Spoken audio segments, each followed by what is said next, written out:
Let me do it. Please. There we go. Yes. Hello, hello. Let me know if y'all can hear me. We are back. Sorry it took a little bit. I've been a tad preoccupied with things, but we are here to finish up the last of the remaining background characters that all of you so lovingly donated for the TOME A2Z film trilogy. Excuse me. And let me go find where. Oh, there it is. Yeah, we've got, I believe, 20 left to do. And then that will be all the rest of what I need for the new crowd shots that will be in some of the new scenes. So, I'm going to jump into working on these now. And we've got another episode of the Heart of the Cards podcast to catch up on, Dan Green and Eric Stewart's podcast. So I'm going to play that for a little bit. I would normally have the GDQ marathon on, but they're not playing any games that I'm super interested in at the moment. So I'm going to listen to this and then probably play some tone music for a little bit. And we'll see how long it takes me to finish up these last 20. So, all right. Cool. Well, let's get underway, folks. Can you believe we have fans? Well, I mean, maybe fan. But yes, I can. I can good believe fan. Yes. Well, I'm your fan. Oh, well played. Thank and you. I'm yours as well. Yeah. No, it's very flattering and humbling to be able to say that we have a fan base. Oh my gosh. Yeah. Right. Yes. Yeah. I have to say that a lot of the work that we do, we're alone in the booth and we don't really get a chance to interact as much. But now that we've been doing a lot of these live events, the conventions, and we get to meet these fans, there's really been some amazing stories and experiences that they've shared with us. Which they're so generous. They're so alive and motivated when we see them. Mm-hmm. It's almost like they're sparkling. Yeah. I know I have a list of incredibly moving moments that I've experienced, and I'm sure you do too. Yeah, it's like you said, it's humbling, and to have a show that's popular when it's on is one thing. That they still care about it after 20 years or more of the debut is amazing to me. On top of how it's amazing otherwise. Yeah, and I mean, of course, I would love to take the credit as only just because of the amazing voice acting and directing that's part of the show. But I mean, let's be honest, it's also because of the actual content and the creative. It's for sure that. Yeah, and Takahashi's vision of telling a story like this. We are custodians to that original creativity. Yes. So, yes. But yes. Well, I mean, I think that maybe that's something that we should share today. Well, let's get into it. Welcome to the Heart of the Cards, a conversation about creativity, inspiration, and dealing with what we're dealt. Hey, this is Dan Green. And Eric Stewart. And we are delighted to talk about how wonderful our fans are. Yes. To get to know how wonderfully they treat us, how wonderful it is that they even exist. Mm-hmm. And this will be episode 12, I guess, of the Heart of the Cards. Wow. And this one is, I know, it seems like it's been going on forever, and then it seems like it's barely just begun. Yes, and thank you, everyone, for listening and paying attention to what the two of us have to talk about. That also means a lot to us as well, if we're going to share fan stories. Absolutely. So you mentioned that you had so many to choose from, and I do as well. Do you want to go first, or shall I go first, or how do you want to do this? You know what? I'll go first this time. Very good. Yeah, is that all right? Yeah, I love that. Okay, good. There's so many great experiences meeting the fans in person, but this one started with an email. In the days of dial-up, For those of you who are old enough to remember that, I'll try to plug in the sound of that. Okay, thank you. Just underneath your whole story. Yeah. You've got mail. I used to try to answer every piece of fan mail that I received through my website at the time. Wow. And I just did. I just was amazed that anyone wanted to reach out and talk to me and ask me questions and tell me that they liked the shows we were working on. It was a really cool thing. And I remember getting one email from a young woman who was she told me that I think she was in like 5th or 6th grade, and she had just moved and started a new school and didn't have a lot of friends and wanted to know if there was a way she could ask me some questions, because one of the assignments was to do a sort of Q&A with someone that they respected, that inspired them, and I was very flattered that she chose me. And it was a series of questions of how I got into the business and what I liked about it the most, and pretty sort of safe questions. And she said it would really mean a lot to me if you did this, if you answered these questions. And I think maybe there were 5 or 6 of them. And so I answered the questions, and I got a response. After sending it back to her, thank you so much. And that was it. I figured that would be the end of it. I didn't want to know if she got an A+ because of my amazing answers, or if she got a C because who was Eric Stewart and why do you want to know anything from him? But then, fast forward, I was doing an event in Florida, a big convention, and this must have been, 15 years later, maybe even more.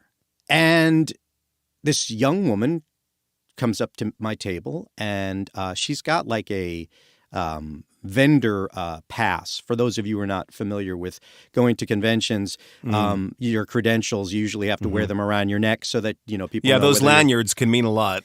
That's true. Yes, you're allowed to go here, you're not allowed to go there. But she was wearing a vendor pass, and she came up to my table and said, "Hey, I don't know if you're going to remember me because it's been so many years, but I wrote to you when I was in 5th grade, and I asked you to do this interview, these couple of questions for me, because I was transferring to a new school." And I kind of remembered. I was like, it's not like I have millions and millions of fans, and I do try to pay attention to everyone that reaches out to me so that I do have some sort of like, I know that name, or I remember your cosplay, or whatever it is. I do try. And I thought, yeah, that sounds familiar. I said, I just don't know the questions you asked me or whatever. But that's great that you remembered me. And she said, well, I actually have a printout of the email that you sent back to me. Oh my gosh. And she said, I just have to tell you that I read that in class, and people were so impressed that you responded to me, and they thought, okay, now we're friends, which made me more popular. And all of a sudden I had friends myself. And that really helped me so much. And of course, I was completely humbled by that part of it. And I said, wow, that's incredible. She goes, yeah. I said, what are you doing here? She says, well, my fiance is one of the artists, and I work with him. And I thought, wow, what a change of personality too, from sort of the new kid at the school who was trying so hard to fit in, and now working in the industry. It was great. And so she then said, I brought this printout of the email. Would you sign it for me? And it was like, it was so amazing. I don't think that what I do for a living always changes someone's life. That's really no. But when you see that, you can't take these things for granted. You can't take every interaction you have with someone of how that's affecting them. And which is why I always say, please try to be kind when you do meet someone, even if you're having a terrible day, because you don't know how that's going to affect them.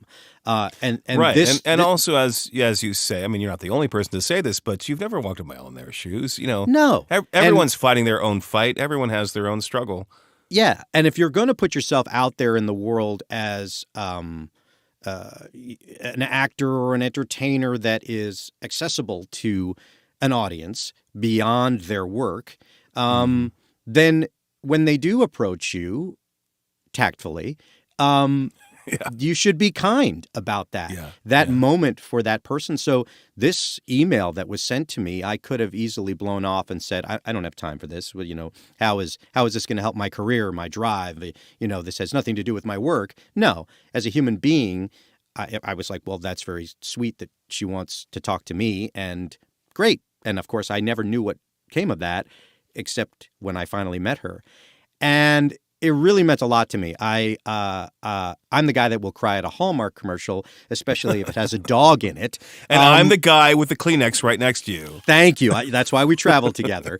But I was really it just emotionally overcome by that. I needed a moment. It really touched me, and just once again gave me some sort of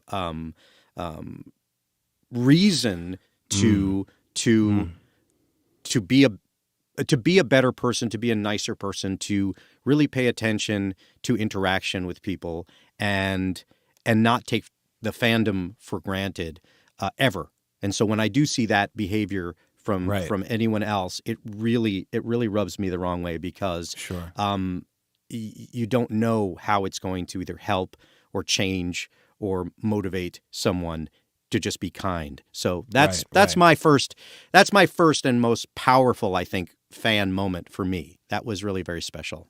That's awesome. Thanks for sharing that. Let me just react to that a little bit. So you have mentioned before in this podcast and elsewhere that voiceover is your job and your music is your passion. Yes. And was this a wake-up call, a realization moment where you imparted more value than you realized with this fan? Yeah. I mean, as much as I have definitely said that the voice acting world is the things that help me pay my bills, I do love what I do. Right. You always say that. Right. But I do believe that in my soul, I am a singer-songwriter first. But the difference between music fans and the anime fans are very, very different in terms of loyalty. I joke around about, of course, it's they're different things. Go ahead. They are, but I joke around about music fans are like, oh man, Eric Stewart's amazing. I love his entire first album is incredible. I listen to every one of those songs all the time. Then you release a second album. Yeah, I like it. There's like 4 or 5 songs I like on his new album, but it's it's not really my favorite, but I'll listen to it here and there. You come out with the third album, they're like, yeah, he's really changed what he's doing, and that's so last year. I don't know if I'm really paying attention to him. But then you look at the anime fans, and it's like, oh, Eric Stewart's in the show. I love it. It's fantastic. This is great. I have every episode. The second series you're on, you play a bit part, and they're like, well, Eric Stewart's not really one of the main characters, but he's got these really funny lines here and there. So, I downloaded everything and I've been binge watching it. And then the third series you're on, like, Eric Stewart's not in this series, but he walked by the studio while they were recording it, and I now need to own every DVD of it and have him autograph it. If you're able to contribute as little as $1 a month, consider going to our Patreon page. Visit andromedaproductions.com and see what's in store. If this is content you enjoy, please like, subscribe, and share on YouTube. So I mean, it's a joke, but it's just there is a loyalty and a connection that I have been blessed enough to experience from my anime fan base that has been so consistent, and they've become my music fan base too. I mean, those people support anything that I do, which is amazing. I cannot thank you enough for that. But yes, this moment was another one of those reminders that voice acting might be my day job, but it can affect people if I at least pay attention to not just the income from it, but the content and the passion I have for my characters and how I portray them. Also, something about what you're defining between the music fans and the fans of your anime work and other voice work. It's not that you've only done anime. Is speaking to the difference between being the originator of the material, the creator, and being a part of the creation, which is the role of the actor. And I think fans understand that actors are doing their job within a greater context. They aren't the writer. They aren't the creator. And some of that can be frustrating as an actor because you don't feel like you have enough creative input. But the advantage of that is that you also don't take all of the blame. Well, and yes. If you do your job, then you can come out smelling like roses even in a pile of poop. I agree. And that's what's... Not to say that anything we've done is a pile of poop. No. But it's true that actors have that advantage. They can always be good even in something that isn't great. Yeah, and that's a great point because I think that some of the characters that I've played, I benefit from how cool they are as characters. Even if I'm doing a great job, thank you very much, portraying them, I'm starting with something that's also a cool character, whether it's a funny character or it's someone like Kaiba, it's got so many multi-dimensions to it. But I really think... hopefully you've been appropriately cast. Yeah, but I do think that there is something to be said about the fact that Kaiba is cool, where fans come up to me and say, man, Kaiba's my favorite character. And I think, is he your favorite character because I voice him? Or is he your favorite character because he's Kaiba? And I'll take some of the credit, but I also think I would want to be Kaiba if I wasn't just voicing him. Of course. He's definitely the coolest in that story context. I mean, depending on what how you define cool, but he's the obvious version of cool. And I never take any full responsibility for anything as an actor because I'm just an interpreter. Sure. I'm not the creator. Right. So, and they also ask us if we write our own lines. I mean, you and I have ad-libbed a couple of things. There are some things we interpret, but we don't really, we don't create the story. So even where we actually make the words happen, I wouldn't qualify that as writing. So basically that as interpretation. What we're both saying is if you like what we're doing, we'll take the credit. If you don't, blame the writer. Exactly. We want to have that two-faced relationship, so we only take the good and never the bad. Exactly. Because we're shallow. That's one to grow on from Uncle Dan and Uncle Eric. Well, anyway, so that's my first story. That's your opener. Okay. Yes. Do you have one you'd like to share? Oh, I do. Yeah. And there's many to choose from, but I'll start with this. We were in Manchester in 2017. I'll believe you. And almost 18. It was in the fall. Okay. And I remember a young man, maybe early 20s, very well cosplaying as Yami. And there was a good crowd there. It was a small convention, but that can also mean you get a lot of attention and a lot of the focus. Mm-hmm. We consider ourselves like D-list celebrities, if celebrities at all. Yeah. And in that context, though, we were one of the, more relevant people attending. Which, again, I speak for both of us. We say with no arrogance or pride. No. That's just the balance of what that was. This young man comes up. And not only is he speaking so properly, but he's got this great posture going on, and his cosplay is really worked out. And he proceeds to tell me this story about himself, which a lot of people do, and that's really a lot of what I love about these interactions. I never consider it a burden to hear what somebody wants to say to me, especially after they've gone to all this effort to be there in that moment, and with this person in particular, in a way, dressed up in a cosplay. This is clearly a meaningful moment, right? Yeah. And so I'm happy to be the audience to that. And he proceeds to tell me the story that he's on the spectrum, which is a term that gets used a lot. And of course, that can mean many things. It's a big umbrella. I don't know what precise allocation he was given in terms of a diagnosis, but somewhere, on the autism spectrum. And the way that it manifests in his life early on, because there's many different ways, again, that's why they call it a spectrum, he had difficulty speaking. And I'm sure that's only one of the hurdles that he had to surmount.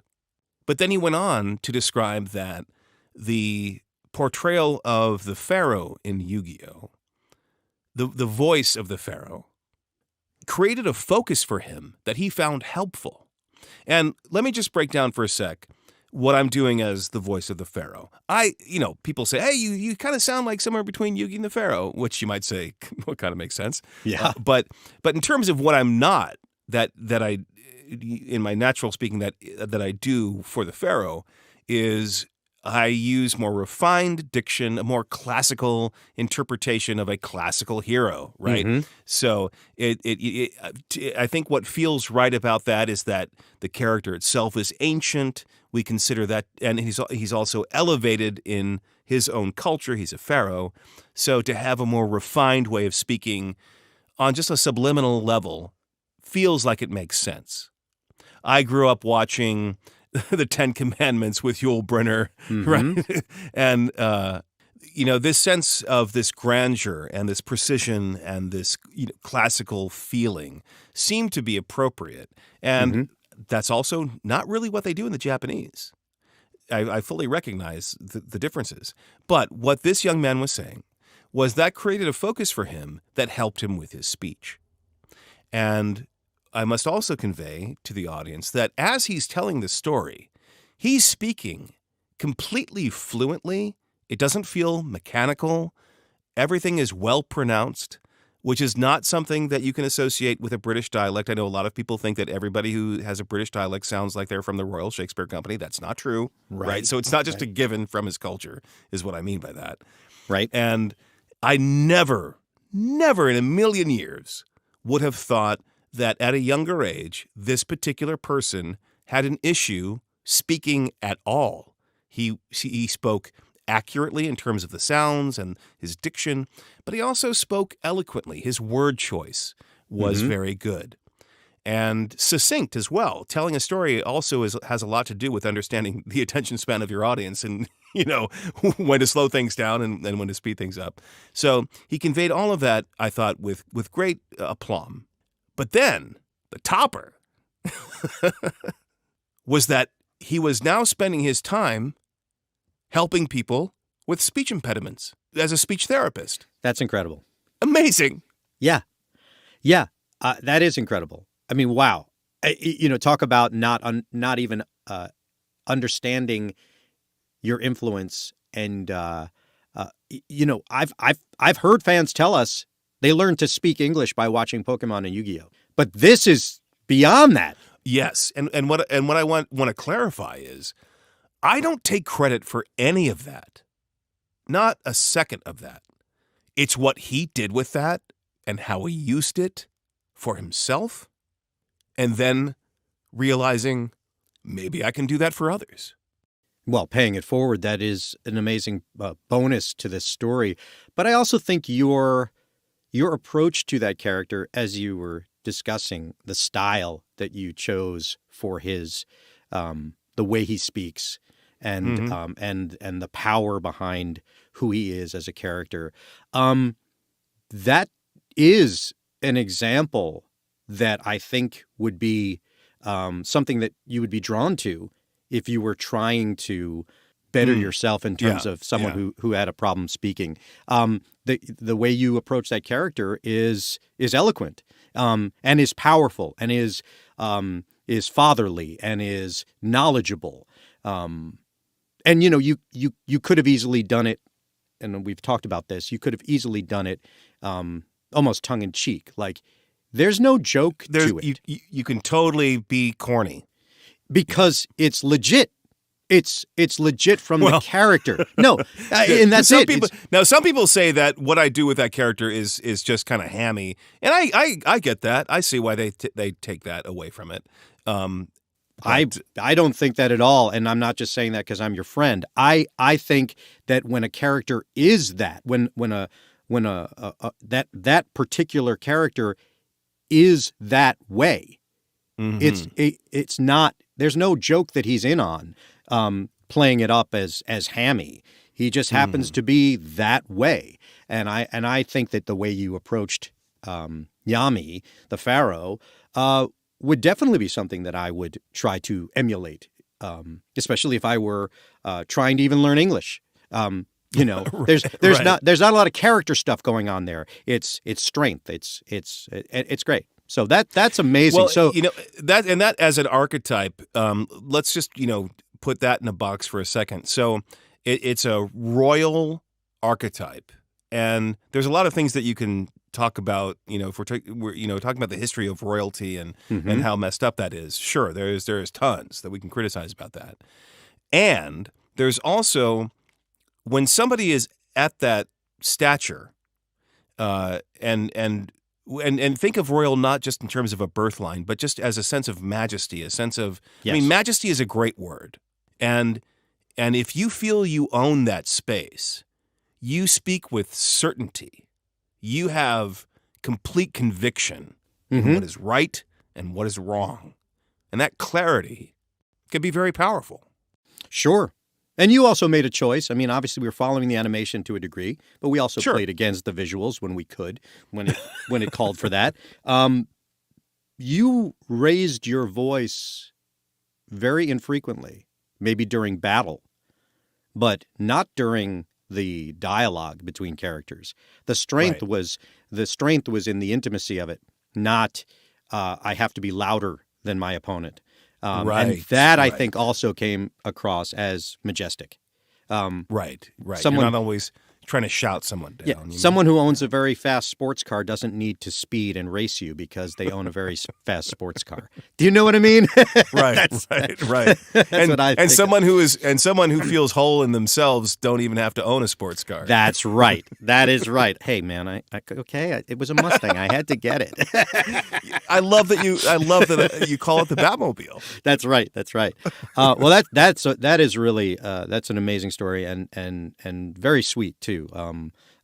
That's nice that you had a moment like that to experience. And you were right next to me. You saw that. Yeah, I remember you telling me that, and because I was right next to you. That was incredible. That was incredible. Yeah. Very sweet story. Before we move on, I'm wondering, should we hear from a friend of ours? We haven't heard from him in a while. Sure, and you would be talking about tips and tricks. Oh yeah. Welcome to Wizardly Words of Wisdom. I am your host, Tips and Tricks. I decided to take another aeroplane trip over the holidays, and when I checked in, they asked if I wanted to check my bag. And I said, for what? And they said, for your final destination. Oh dear, how tired must they be to think that where I wanted to go was inside my luggage? I don't know about that, but I do know a thing or two about being present.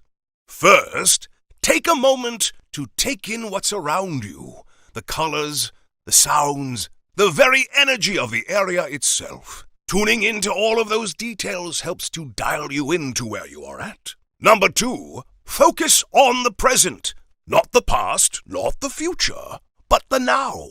Allow the moment you are in to be free of expectations or regret. And finally and thirdly, focus on one thing at a time. Dividing your attention between multiple things means that you aren't fully present for any of them. And if you fully focus on one thing, the better you will remember it later on. And thirdly and finally, some habits never die. But that's okay. I'll give you one more, just because I like you. Be grateful.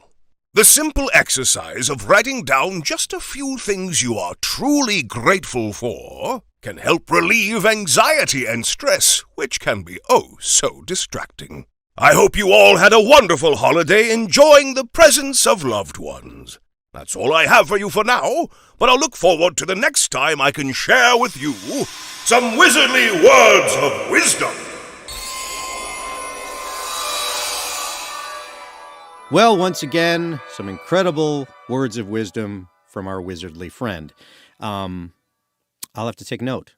I have been taking notes. Every time he tells us things, I take notes. It's been a while. It's been like over a month. Yeah. Well, I've got a long list of other things I need to do, but I've just added those things to my list. So you were telling the story about a fan that you met that was on the spectrum, and that just reminded me of just another story of mine, a fan experience of mine, but also the fan base that we are part of in the geek, cool, nerdy, quirky culture, which I include myself in. There is a percentage of those people that are on the spectrum, and it's something that has educated me. I have relatives that are on the spectrum, and it's something that's educated me on how to interact and how people interact, especially in social situations.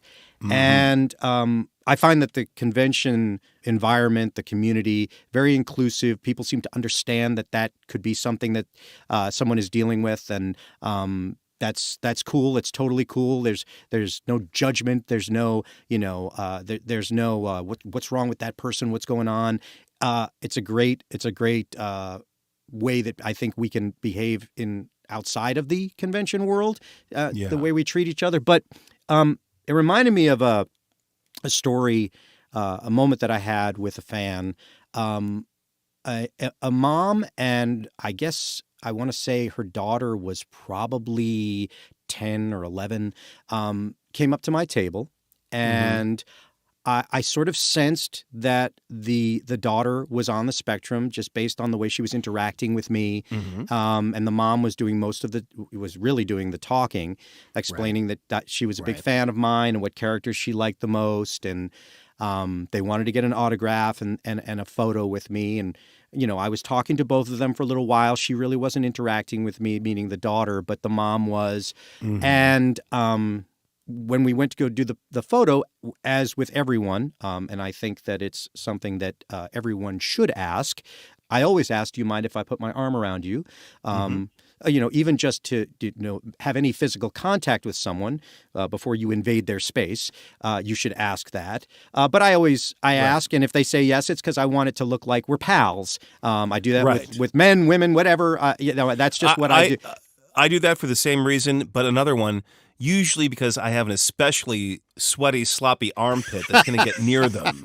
Well, that's very kind of you. That's very, very kind of you. Yeah. So I also have hazmat suits available if needed. But I'm sorry to interrupt. Go ahead. That's all right. That's all right. So I asked permission first of the young woman, and she just kind of looked at me, and I looked to the mom, and she said, "It's really up to her."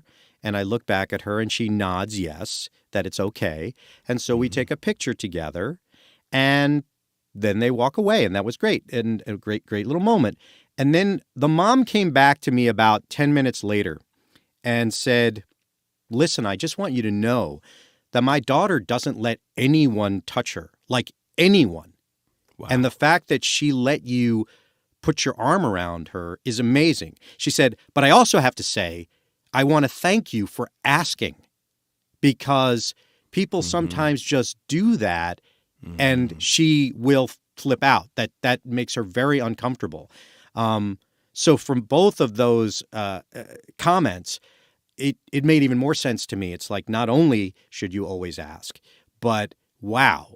So I got the okay. Like I don't know why I got the okay, but I did. And that was a very special moment for me. I know that there are those social cues that sometimes just don't make sense to people. And it's not to say that makes them, that they're doing the wrong thing, or that they should change the way they behave. But this was a way to connect with someone that I felt was special. I thought it was a nice moment. She's got a picture of it to remember that moment. And I have the visual picture of it, being able to connect with someone in a way that I like to show affection. I'm a hugger. That's what I do. I like to hug people. It's just what I. Yes, I grew up. I grew up in an ethnic family. It's a lot of hugging and kissing. That's what we do. And it's not always appropriate to do that to people you don't know. But that was a memory that I really thought was a special moment, and I was honored that she thought I was good enough to hug. Mm-hmm. Mm-hmm. Well, and it also speaks to your credit that you were coming at the situation with a degree of sensitivity to others in general, and that allowed for this moment to happen, which is a very rare moment for this young woman. It is like the cherry, on top. Yep. And that's wonderful. That's wonderful, and I'm glad that the mother. And also, let's give a shout out to parents of children who are somewhere on the spectrum, and those challenges can present so differently. And it exists in my own family, and I don't know if I admire anyone more than how my family deals with that. They do such a good job. Anyway, it's just what a affirming story of understanding and sensitivity and devotion to providing the best experience possible for a young person dealing with challenges that they were never intending on having to deal with. Yeah. That's remarkable. Thanks. Yeah. Yeah. All right. So what do you have another story you'd like to share with us? I do. And before I get into that, I feel I should also address that I have resisted fandom. You describe me as the J.D. Salinger of convention appearances. Not a lot of people will get that joke, but J.D. Salinger is notoriously a recluse, even though he's admired for his work. Yep. So, and I come from a background where pride is a bad thing. Perhaps that's taken to an extreme, but my nature is to not accept fandom. I feel like I shouldn't receive that. I feel like it's something that could lead to an inflation of my ego in a destructive way, and so it's unnatural to me. And that's largely why I think I resisted on-camera stuff and pursuing the Hollywood path. And I just wanted to be an actor who did theater stuff and have a very humble life, creatively fulfilling, but really under the radar. Yeah. And that's in no way an evaluation of the fandom itself. It's the presence of fandom at all in my life, right? So I don't intend to be insulting to anybody who is a fan, but I had a conflict with that form of attention. And what I've learned opening up to it is that was dumb. Well, I mean, that's where I was coming from. you are one of the more self-effacing people that I know. You do have a large fan base, and it's never gotten to your head. You've never been that way. But I also have witnessed how much emotionally it means to you when you do meet these people and hear their stories. Oh yeah. So it's mutually beneficial, and it's not something that's building your ego. You just realize that, hey, I don't think I'm the greatest thing in the world, but I've made a difference here, and I'm connecting with people, and they're sharing stories with me, and that's something nice to see, because you are so good with your fan base, because it's honest. Your emotional reactions are very. I mean, I've seen you have to take a moment. I mean, I've done it, but I've seen you have to take a moment because these things really affect you. And that just goes hand in hand with in this podcast. Sure. Yeah, no, I get it. But it goes hand in hand with the fact that you are not an egomaniac, and that your drive to be an actor has never been about how famous Dan Green can get. No. Ever. No. Ever. And Thank you for that. Yep. And I've said this a number of times in the past 6 months where I've been making more appearances. So people will say things like, "Oh, this is such a big deal for me. You have no idea. It's, such a privilege to meet you." Or, just such a big deal to meet you. And I've said, what you may not understand, it's a big deal for me to meet you. Mm-hmm. That is true. I mean, I say the same thing. People say, it's great to meet you. And I'm like, it's great to meet you. Like, and it's legitimately true. And not because it serves me. It's just cool. Yes, it really is cool. It really is cool. So for all of those people out there who have the benefit of the 15 minutes of maybe some fame, do not take it for granted. Do not take your fan base for granted. Do not take the interaction with people for granted. Give them the time. Give them the moment. Yeah, and I also want to offer at least some form of apology.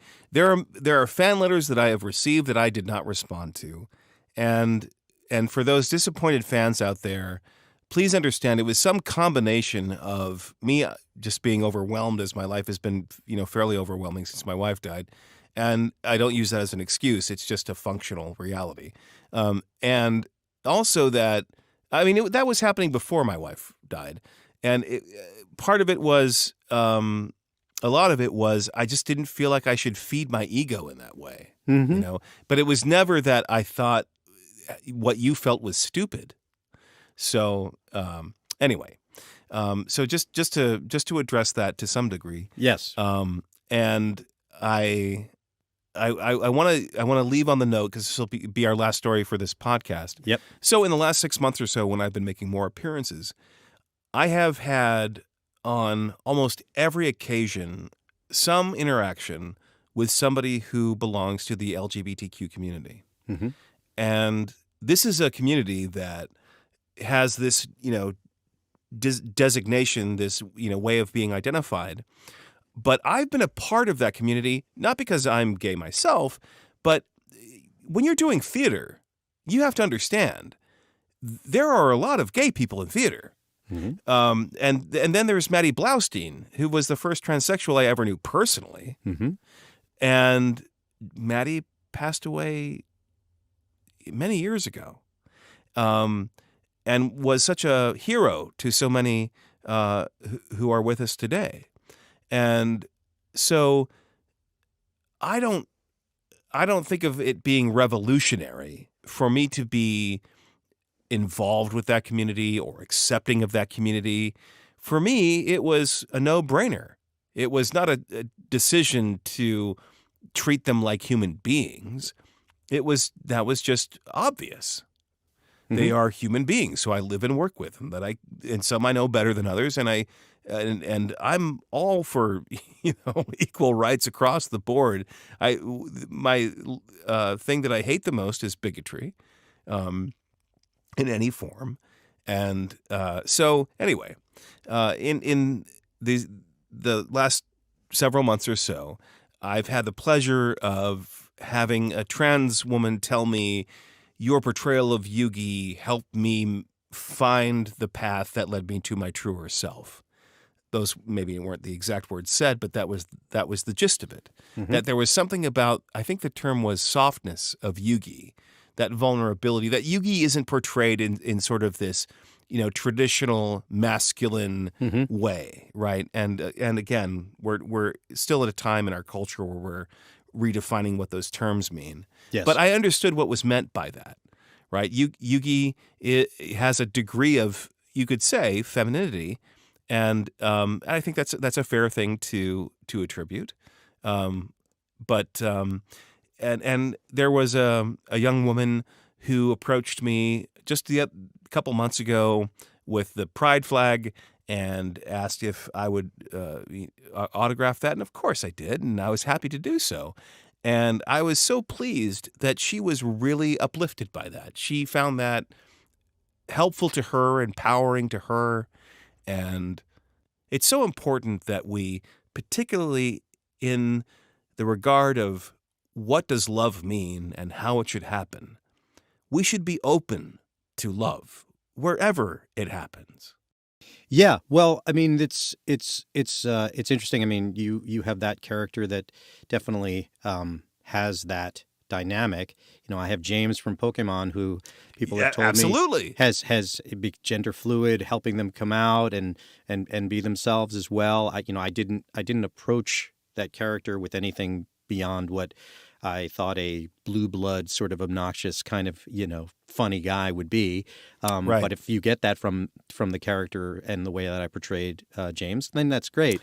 Right. You might have been thinking more in terms of a feat, Yeah, I mean, an growing up, old-fashioned term. But yes, we would associate feminine characteristics to it. right? But and growing up, with a mother as a dancer, surrounded by the dance world, that Yeah. was just part of my, growing up Sure. as well. That environment, Sure. but I guess I'm not a complete optimist about certain things, but I'm hoping one day, and I believe that we can reach that point, that we don't even have to announce what we No. are or put a label on No. anything. I don't wake up in the morning and open the door and yell to all my neighbors, "I'm straight." Exactly. Like I want people to celebrate who they are. And Right. I know that opening this door of this conversation, people could say, "Well, what does he mean by that?" And I believe in staying out of people's businesses. I believe in just letting people, if they're not hurting anyone, just let them live, let them be who they are. Yes. But I also don't want to try to label people. I just want them to just be themselves and just. That's my friend Dan, and that's my friend so-and-so. Exactly. That's Yes. the label I'm going to give you is you're my friend or you're my coworker or whatever. But that's Right. the label I'm going to give you. And labels can be empowering, and they Yes. can also be limiting. Yes. And I think it really rests with the person who hears those definitions. And I completely understand what you mean about that day where we simply take people for who they are, meaning how they behave and Yes. how they treat others. Yes. The other stuff, not that it's irrelevant, but that's just other stuff. Yes. It's what we do with each other. It's how we treat each other that matters most. Yeah, and I love seeing some of the Kaiba cosplay, the amount of young Gender women bending, as it were. gender, yeah, all of that. That's probably an outdated term, and I mean no offense by using that. But I just think the androgyny of Kaiba, Yeah, the fantastic outfits he has, I love it. I think that the cosplay world has no boundaries. I you can love dress that up, about that. Yeah, I love that It's about that. fantastic. So that's another way to celebrate who you are. Just dress up with whatever character you want to be. I think that that's fantastic. And yeah, so James being who he is, Yugi being who he is, Kaiba being who he is. I just think that there is a beautiful example right in our fandom, in our diversity and our acceptance that's there, that I love to celebrate. So thank you to the fans for being who you are and sharing these stories with us. Right. It means a lot to and us. you and I, we understand.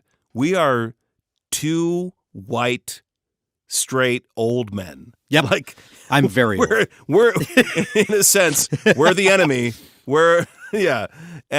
But we're not. We're not at all. And love is love, right? Mm-hmm. So, I think I can speak for both of us that we support that Yes. in all the forms that it happens. Mhm. So, yeah. All right. Well, let's bring this episode of The Heart of the Cards to a close. Yes. And I think next week we'll get back to the hero's journey Ooh. and talk about apotheosis. As long as I don't have to say that word. I encourage our listeners to look it up beforehand. Just go to the wiki of the hero's journey. It's pretty accurate and helpful. Of course, we'll frame it for you for the next time. But what's provocative about that conversation? It's the idea that you are in full command of all of your powers. Oh boy. And what do you do with that? And of course, the hero's journey is this mythic progression, and it applies to our lives universally, but only in certain ways. I don't think that either Eric or I would say that we're in full command of anything, but we've had moments of feeling that sense of I can do, and making it happen. So we look forward to sharing that with everyone next time. Yeah. And also thanks to everyone who continues to write in to the AndromedaProductions.com website. And I have received more letters since our last episode, which was about letters, and we welcome those. We were also thinking about providing some focus to those, like asking a question and getting some responses on that, and we'll explore that more later. But for now, Eric, thank you for your time. Thank you for sharing your stories. Thank you, Dan. Appreciate it. Thank you for listening to mine and giving me your response and interaction. And to those who are listening, we always look forward to the next time we can share a conversation about creativity, inspiration, and dealing with what you're dealt. Thanks for listening to The Heart of the Cards with Dan Green and Eric Stewart. We hope this conversation in some way spoke to you. Whatever your journey, we look forward to crossing paths again in the next episode. This is Veronica Taylor, and on behalf of Andromeda Productions, we wish you well.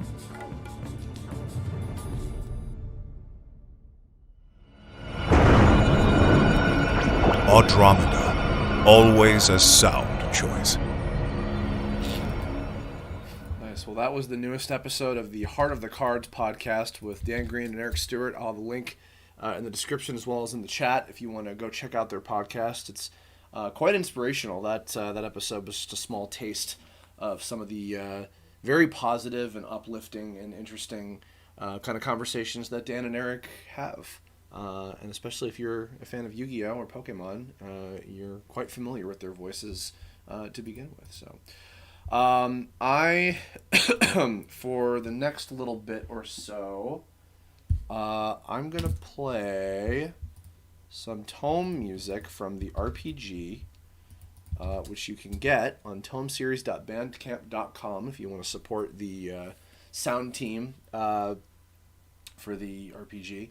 I'm going to play a little bit of that for the next hour or so, and then I'll probably throw back on the marathon, the GDQ marathon, when it gets up to... what's the next game we're going to be playing? That I'll probably want to tune in for the Legend of Zelda Link to the Past run. That'll be in about an hour and a half or so. So, yeah, let's go for it.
You cannot fail.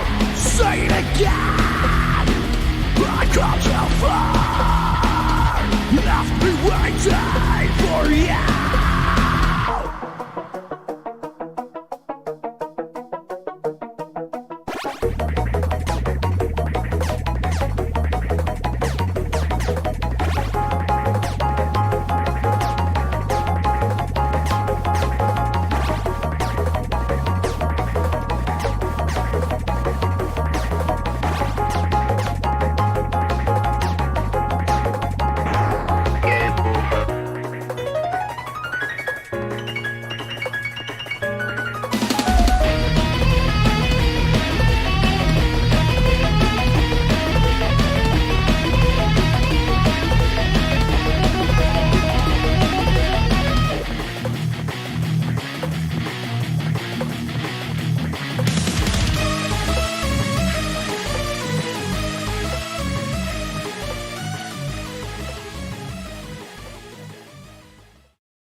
All right. Whew. So Lying on the floor, holding things up to the camera. you be quiet. All right. The Link to the Past run on GDQ is about to start in a little while, so I might take a break here for a bit. But oh my god. But yeah, that was a good chunk of the Tome RPG soundtrack. If you would like to pick that up for yourself, you can get that and much more Tome music from tomeseries.bandcamp.com. Ta-da!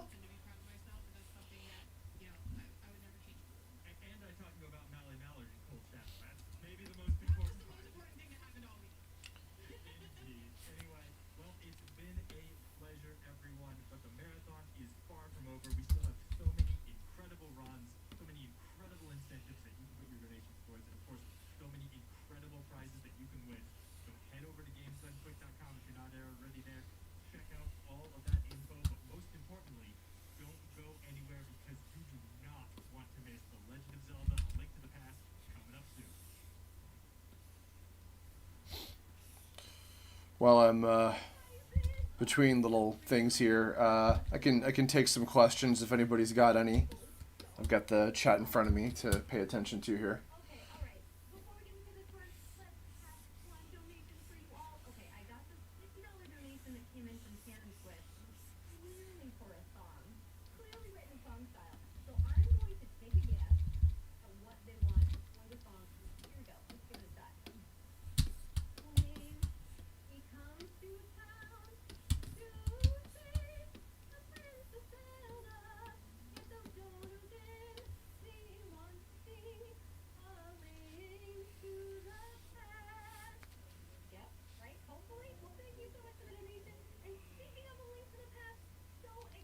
Yes, funnily enough, I was listening to the Epithet Erased audiobook while I was working on the last hour and a half or so's worth of characters. I promised Jello that I would only play the first 3 chapters, so I didn't go any further than that. But yes, highly recommend Prison of Plastic. It is been quite fantastic so far.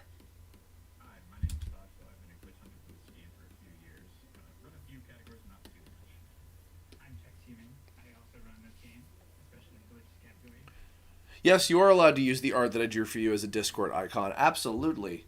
Much appreciated.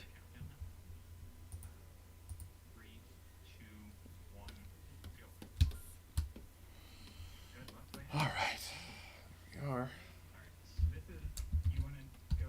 That's an easy one.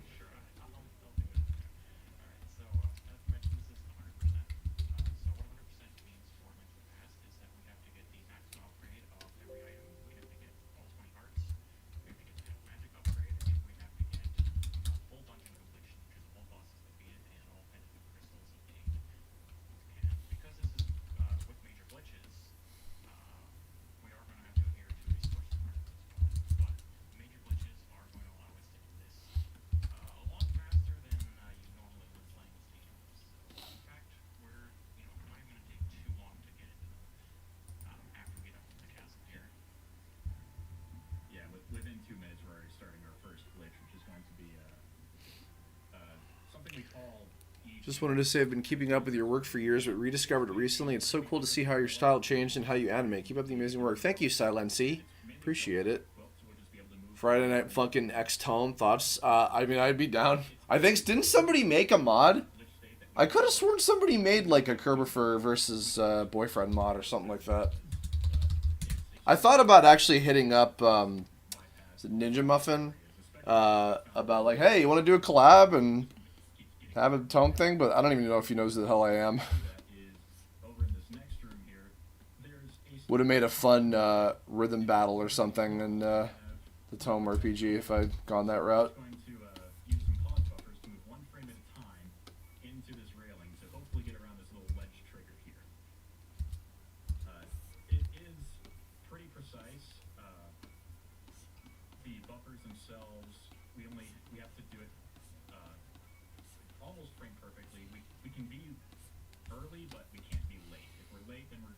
wind up moving 2 frames at a time, and then that just screws up the clip and will pop out a little bit.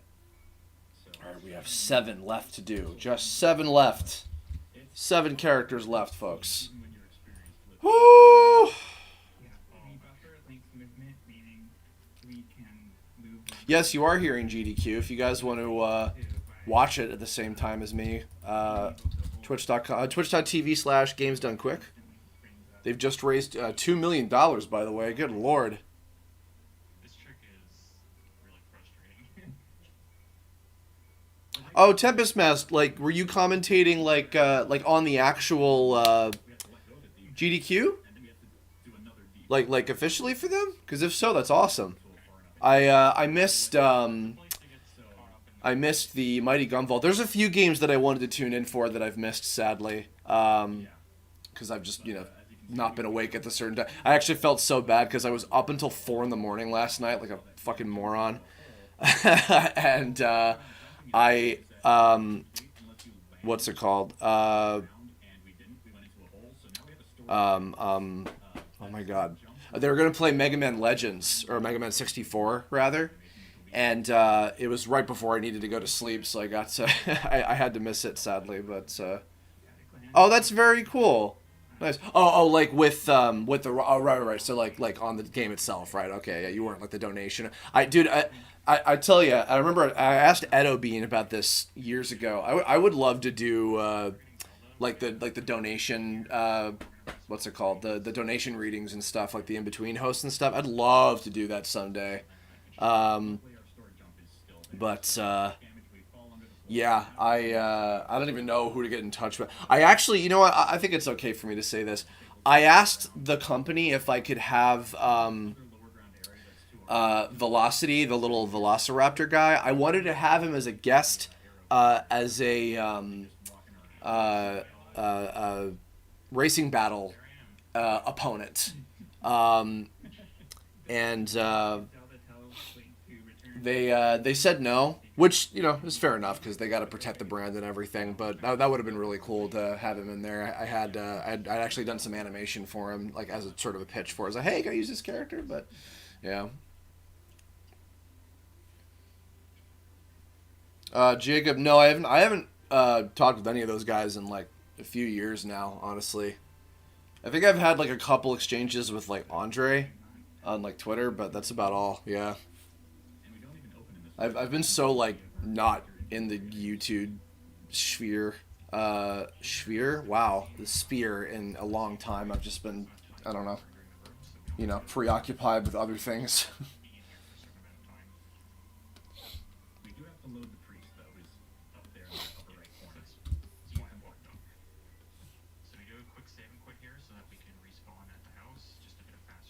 It's also pissing rain over here right now. I wanted to go grocery shopping earlier today, but I was like, I don't feel like being out in the fucking rain. Slopes in this game also have not the greatest collision. Or they're usually pretty good, but when you can move 1 frame at a time and really exploit how they work, we can do some pretty interesting things with them, including what we're going to try to do here, which is jump off the bottom of the screen. And now the screen stays the same position the entire way, so when we jump down, we're actually wrapping around to the top of it, which is around where the dungeon entrance is. And there we are. That was really clean. Now we're going to need to Oh, I introduced you to GDQ through live tweeting. Oh, that's great to hear. It's an awesome event. I love tuning into it twice a year. It's always a big highlight. Which is when we release the spin and move across the middle of a room on the same frame, it does a double update of which half of the room it thinks Link is in, and that causes very weird things to happen with doorways. Like this one. I mean, this is pretty weird. Yeah, and as you can see, the camera isn't locking properly at the edge of the room, and the camera is broken for a little bit. But through careful movements and camera corrections, we can actually get everything back to normal. But Thanks, appreciate it. easy to be able to do this. Luckily, Yeah, it has been raining a lot. such as if the camera were any lower here, we wouldn't Our equivalent of snow out here. we wouldn't have all these sprites that we can now interact with everything being nice and stable. Yeah, nice and all back to normal.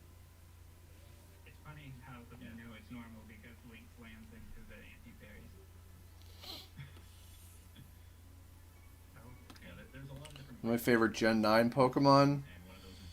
Off the top of my head, I like all the starters. And I like Baxcalibur a lot. And that whole line.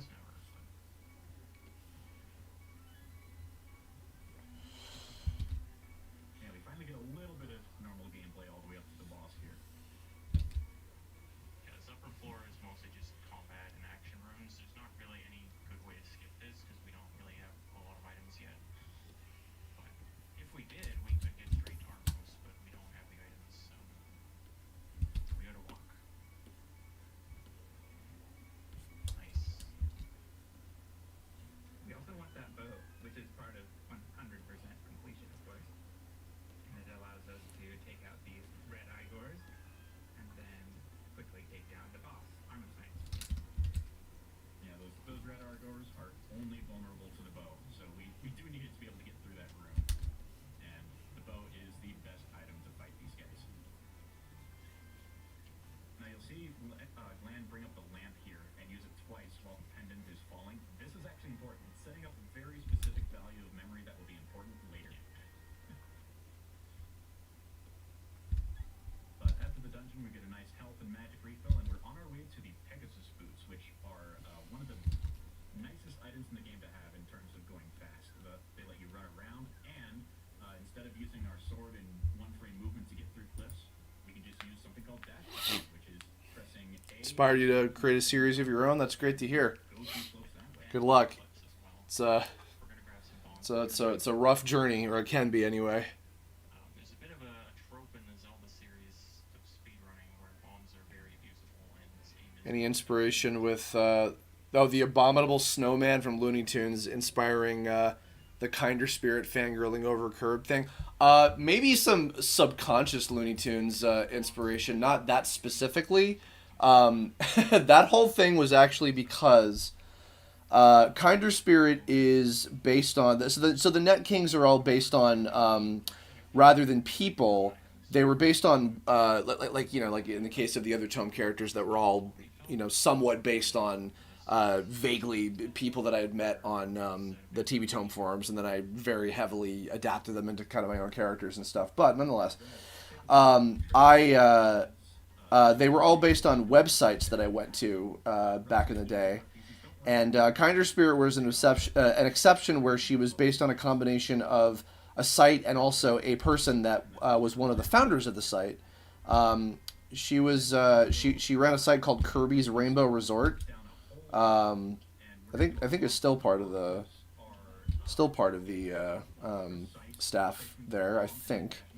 But they that was the site that I used to go to a lot when I was a kid in my early days on the internet.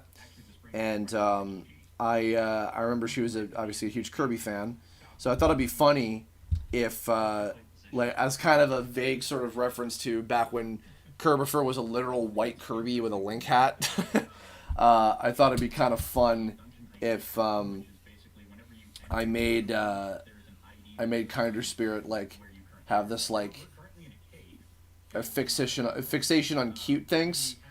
And in her eyes, Curb is the cutest thing ever. So, and it was funny because I remember Michelle Knotts knows that whole who are you, how are you, where can I buy plushies of you? The last time or one of the last times I saw her at a convention, she recited that, and I was like, oh, I wish I got this on camera. It would have been so funny. Additionally, you'll see that we're just kind of walking through small key doors. Key doors only care if you got 0 keys. If you have 0 keys... Is that site still around? I think it is. Yeah, Kirby's Rainbow Resort. I'm pretty sure it is. ...to 255, which then tells the game, don't draw the key count. But since that's not 0, we can open up key doors. Kirby's Rainbow Resort.net. Yeah, it's still up. Here, Yep. we're going to be using the Cane of Samaria. Here it is. The Cane of Samaria is the Ta-da. most broken item in the entire game, by far. And we're actually using the Cane of Samaria while being at the top of this doorway, doing something we call a Samaria transition corruption, which actually kind of moves us up that underworld quilt one time for every single time we tap up into the block in the doorway. And we just did that 7 times. So we moved pretty far along that quilt, and we're doing so just so we can get over to the hook shop here. Now, Wow, it's barely updated these days. Jesus. corruptions is that it broke our camera going up and down. But that's not a bad thing here because it turns out that right next to Swamp is Tower of Hera. Specifically, right next to the big chest. So we can just go ahead and grab the Moon Pearl as well. Remember, we're still in cave state, so we can go ahead and open this stuff. So now we just got the Samaria, the Hookshot, and the Moon Pearl, all very, very useful items for this entire. And one extra bomb for safety. I did pick Sanctuary. So there I used Quick Dash. Yeah. I'm gonna let you explain that. Usually we could simply dash out the door, but instead plan use Excuse me. Quick Dash or an item dash using Y and A on the same frame, and it puts Link into a glitch state where when he touches a staircase, he can run very fast with simply using the D-pad. Yeah, he basically gets stuck in the dash state because of walking off the stairs, and he's just able to move at full speed, even going diagonally, which is very nice. You did see that we did another screen wrap to get into this cave where the old man is here. We're actually going to rescue him. He has two very important things to him. He has the magic mirror, which is very good for traversing between the light and dark worlds, but he also has a save point that he unlocks on the mountain. Both of these things are very nice to have.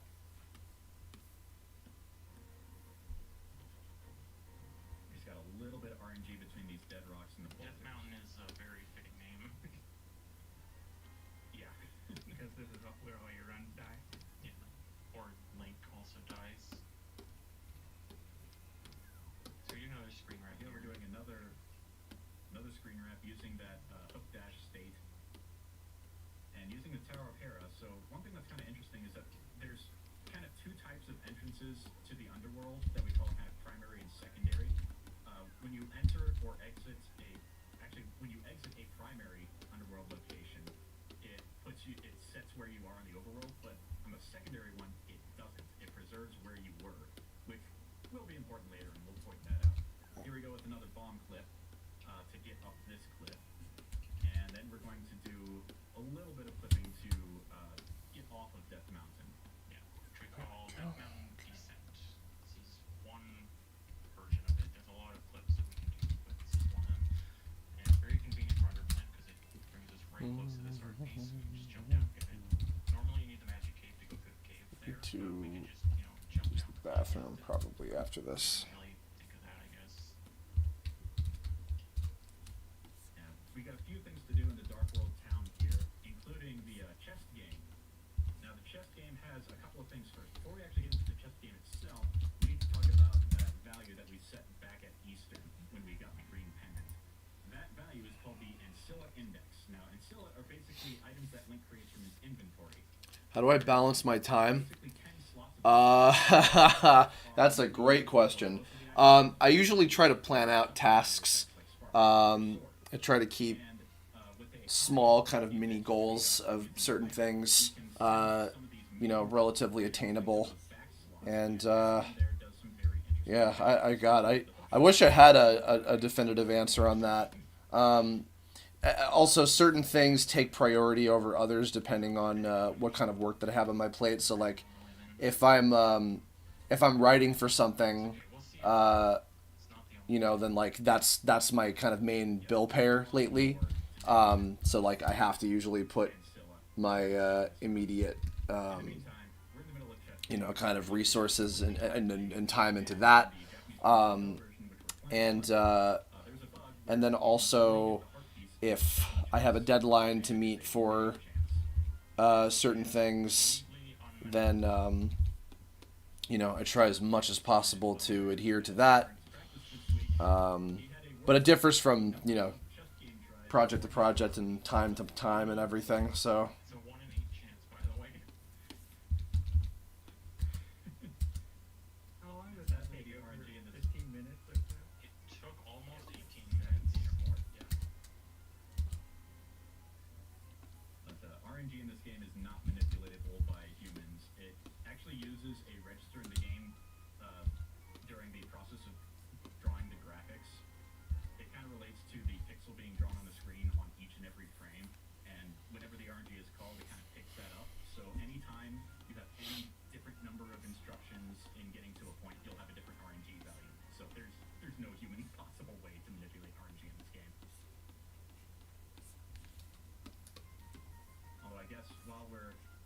waiting for the heartbeats, let's get a couple donations. Oh, perfect. I was just about to ask, actually. Like, of course it's going to happen on the next attempt, but, you know, we'll get it one anyway. First of all, you all are doing amazing on the incentives for Pokemon Legends Arceus, by the way, because we're already almost a quarter of the way to the Bliss exhibition, and we are over $10,000. All right. For the Arceus and Volaphyte exhibition. So keep getting those in. Silver Gunner just turned 7. Oh, that's crazy. I'm almost caught up on Silver Gunner's archive of stuff that I haven't listened to. I don't listen to absolutely everything, but usually the rips of the games that I'm interested in. So, but I've got a lot of other things to listen to. I'll be right back. If you want more of that, you gotta play the keyboard. Better at Navi than I am doing a Link impression. But, you know.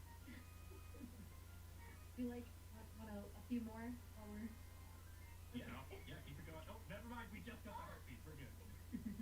Told you. I lost count of how many tries that was. That was a lot. 1 in 8 chance, everybody. I'm gonna go get the red boomerang here.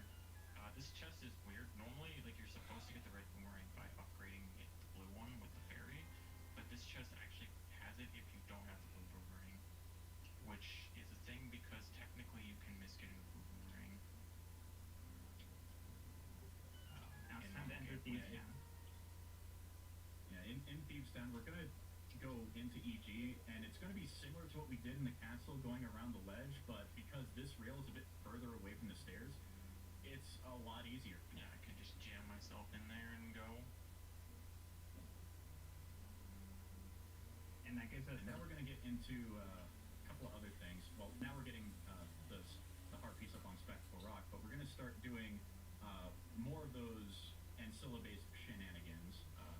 One of which we call Weird Shot, which is basically telling the hookshot to interact with things on the opposite layer that Link is on. Which is funny because that functionality exists in the game, it's just they didn't want to use it, or it exists. It's something that was specifically coded in the game, but was, I guess, abandoned during development. But lucky for us, it still exists, so we can activate it. We actually do that by getting a bomb in those back slots and then using the hook shot in a related slot that's what we call 5 slots away. So you see in this room, Lan will set up that mis-slotted bomb. I gotta do that because I got slot 8 before. Yeah. It's helpful to fill up spots using the beams of the Mario block. Alright. And I can just grab the chest with the hook shot from underneath and back out. Yeah, so that big key is actually part of Ganon's tower. It's in the room. However, whenever you get a key, it's applied to your current dungeon. And right now, the game thinks we're in Thieves Town, so now we have a Thieves Town big key. And we got a red mail. So that allows us to get... yeah. Red mail is very nice. It does reduce damage across the board on a lot of things. There are a few things that it doesn't, and that's just due to how the game interprets damage. It's done through tables rather than equations or anything, which we'll get into later on that. But now we're going to do a hook push. I might cook a burger tonight. Do like burger and mac and cheese or something. I really need to force myself to cook more often. I have not been doing it as much as I should be. Have both layers completely merged together, and if you're on the lower layer, it just brings you back up. And so we use that to go into Palace of Darkness here. There just happens to be one of those rooms nearby, and this gets us very close to the hammer. And since we have the big key, Ganon can just grab the hammer and get out of here.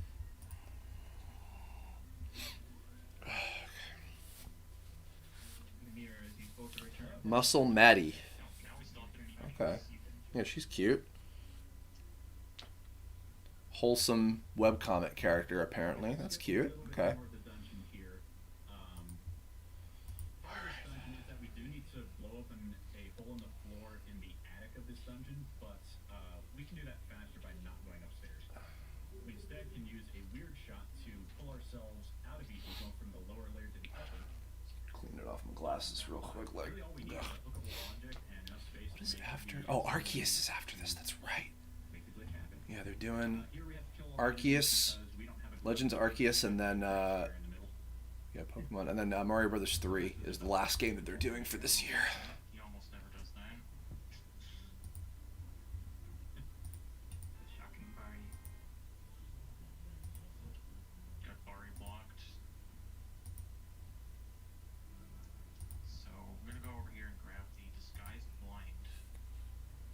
And then we'll be heading back into EG again. Okay. This is a really neat part of the run. Yeah. Normally we would take the maiden into the boss room, and that's not exactly. We don't go the normal way, basically. Well, she doesn't like going upstairs to where the bomb hole is, but we're gonna take her there anyway. She doesn't like the stairs, but we can pull her out from under the floor if we want. We're actually in the room where the hole is located, and we're using a bomb from under the floor to actually open it, which works. And then, did we get it? Yeah, we're trying another weird shot here. Incidentally, this hole that we create with the bomb does lead to the boss room. It is connected in that fashion. So if we can get out of here, fall right into the boss. Okay, I don't know what's going on. I think the boomerang's stuck, so I'm just gonna go there normally. Yeah, I don't know what happened there. That's too bad, but at least we did blow open the attic hole, which does save in the I guess I could have transitioned and tried again. Yeah, it's hard to tell what's exactly going on considering we're under the floor. And sometimes these ancilla glitches fail for, it's almost RNG, but not quite. Seemingly no reason. Alright. Yeah. Blinded is not a scripted fight anymore.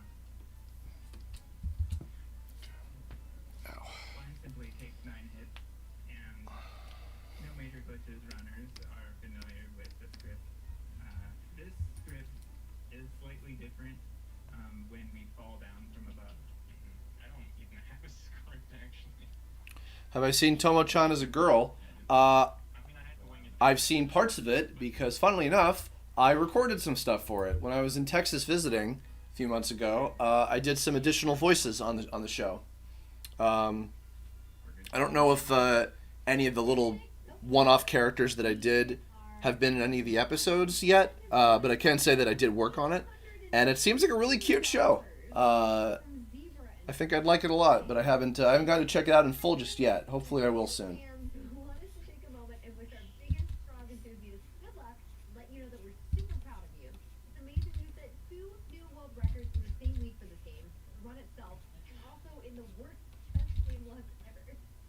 Surely it can't be that bad today, right? No, Also, it wasn't shout out to anywhere near Tex that and bad. Todd for the extra time.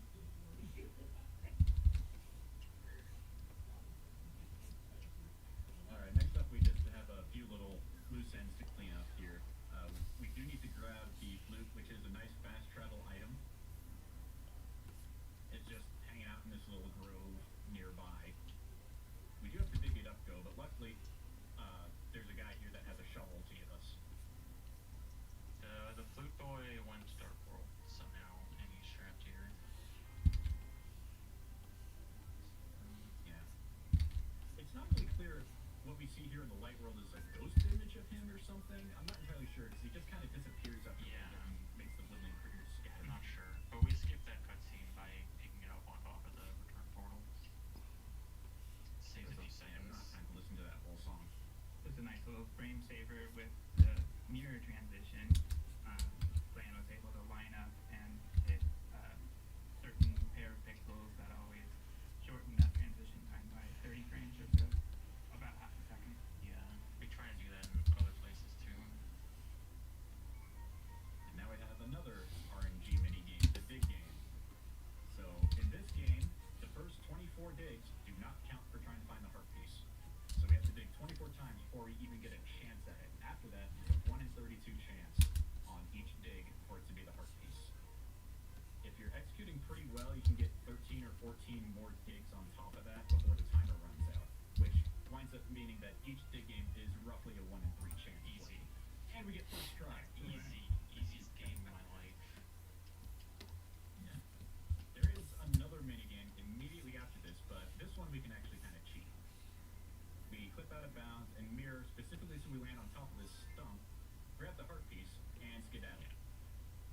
we don't skedaddle, the guy there yells at us for cheating. We can't escape unless we save and quit. The rules don't say no teleporting. Yeah.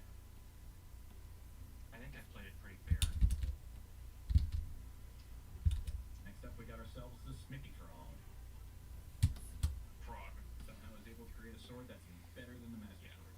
This is the best part of the game that has the frog on the screen. I have to get hit here or something coming up in just a minute.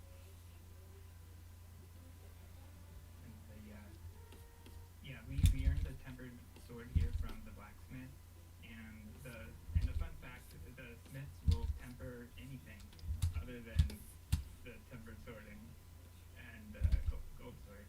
Yeah. They'll even temper the thin air, because you can get tempered sword if you've never played the sword in the game yet. It's a bit of an odd design decision, but it's really, really fortunate for us that it's the case, because otherwise we'd have to like always get the Master Sword every single run in every category. Yeah.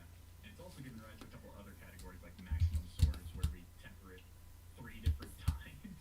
Yeah. So in order to get the tempered sword after giving them our sword, we have to do a screen transition before they're done. So we take that opportunity to grab some stuff from Kakariko here. We're going to be clearing out the south end of town, and we'll be doing the north end later. Yeah, we do have to return to this area for other parts of it, so it's just faster. We do need to activate the flute, though, because that makes it easier to get. And then later we'll flute right back to this spot, and then we go north.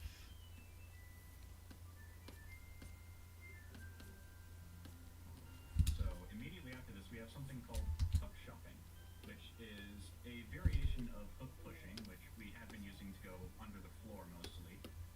But in this case, we're actually using the shop to change Link's state while the hook shot is extending.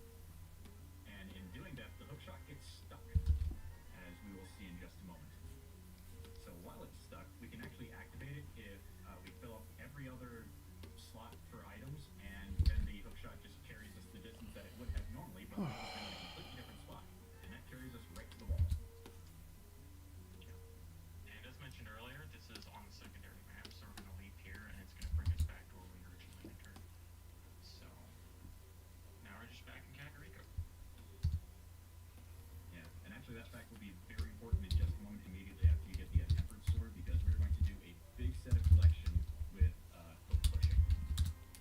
There's a whole bunch of rooms that are nearby that have a bunch of heart pieces and other things that we need. And let's get into how it works. And this is also a very difficult segment of the run. This is probably the hardest segment of the whole run. Yeah, we actually have to be very careful about the amount of magic we use, because we want to have a very low amount when we're done, and we pretty much get that thanks to all that we have to do. So the way that hook pushing works, at least in most of the rooms that we do it here, is we create a smart block in slot 9. Now this has the interesting property of telling the hook shot to look at different values, one at a time really. It just decreases by 1 every single frame, basically corresponding to what slot it's going to look at. And we tell it to go to 0 mostly. But sometimes we have to set up memory in different ways for different situations, depending on how much space we have. As you see, we're using bow and boomerang and all kinds of stuff. We get nice bouncing block, and again, we get to fly. By the way, don't forget to grab a green potion here, just for safety. Just in case things go wrong in the next screen, we won't be able to refill our magic, and it would be a lot better to be able to refill it real quick, even if we have to wind up spending it more later. But thanks to this, we're actually in the Pyramid Fairy room right now. She's giving us the silver arrows, and we'll also get the gold sword here. Okay, 5 left. Upgrades for combat, making a lot of fights much, much easier. Although, even with tempered, they were much easier. Bit of a funny Alright, thing. let me take just a The couple minutes as a break here. You're in Norfolk, but this is actually the Pyramid Fairy room.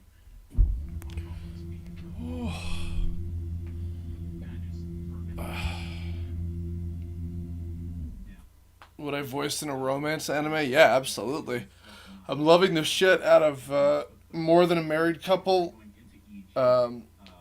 but not quite lovers, which is one of those new romantic anime shows. I've been watching that on Funimation. It's been super fun. I love stuff like that. I don't think I've ever gotten to do a show like that, actually. Which is very helpful because right next to here we've got the Spike Cave, which normally requires hammer and glove and a lot of health or potions, but instead we're just going to pull ourselves out of EG using a weird shot and that 5-slot relation between the hook shot and a bomb that we placed well under the floor. Now after this we're going to do a stuck push, which is just like the hook shot except using the hook shot in the back slot. Stretches from my arms. Which then gets the hook shot stuck again, and we use that to go up into the library. We're doing a 100% run of Link to the Past. It's redemption for the chess game push and the Thieves Town thing. Yeah, as you can see, as long as there's hookable objects, we can do almost anything we want, going in between layers or going through walls. With 6 background characters to draw, 6 of them to draw. I draw 1, characters done, 5 background characters to draw. Yeah, my arms are fine. Just gotta, pace myself out as best as I can. magic, and then quickly switch to the mushroom or the powder. It just uses the powder, and it also actually winds up setting your pixels to 0 constantly, which then lets you move 2 pixels per frame going north. Normally you only walk at 1.5 pixels per frame. So it's just another little oddity on top of everything. Also, hi Adam, how you doing? Property to give Link a speed boost. Yeah, with the Cane of Samaria, we use the whole buffalo. Oh, I don't know if you guys saw. Did any of you guys see this stupid TikTok duet thing that I did? Somebody on TikTok, a couple different people linked this to me, like Marissa Lenti and Austin Lee Matthews. They linked me this TikTok somebody made of like a little comic of Reagan screwing around, set to somebody else's audio, and then I duetted it, and it took off very well, surprisingly. But I just posted a link to it in there, so. So you got a little bit more collection left before we finally head to the next dungeon. And this is a pretty weird thing. If you want to explain what's going on or try to. Yeah. So just like what we did to get to the hook shot, we did what was called a Samaria transition corruption. We did that in a northern door to move northern on that quilt. Well, here we're at a southern door, but we're moving eastward on that quilt. And we actually picked up what is known as the Mimic Cave part piece, which you normally need the hammer and mirror to reach, but we just pull it out of the dam, because when we do that Samaria transition corruption, it loads certain properties of the other rooms, which include what is contained in chests. So we get to pull that out for free. Now, if we actually went to the Mimic Cave after this, that chest would be open, because you can actually save certain values into the save data, like which doors you've opened, which chests you've opened, and it's applied per room in the dungeon. Since we were able to load that room with transition corruption, and then we open the chest applies for that. And that is why it is considered to meet source requirement, because it does actually leave the proper chest open afterwards. If we went back to the dam again, that chest would be closed, and we could open it for the normal contents. So effectively, we kind of are opening the proper chest, just in the wrong place. Yeah. This game is weird. This game is very weird.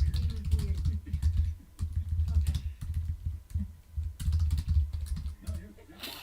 To quote a wise man known as Super Scottish, game's weird, man.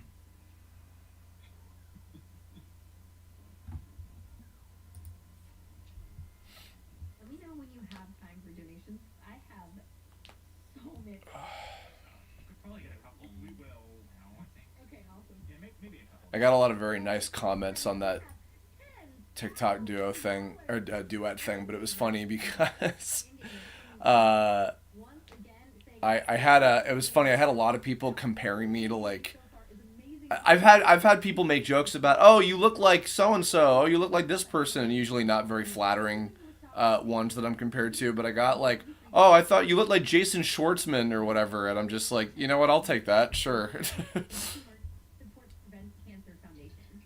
You still got some time to pick up a souvenir while contributing to a great cause. Find the full lineup at endgamer.com/CDQ.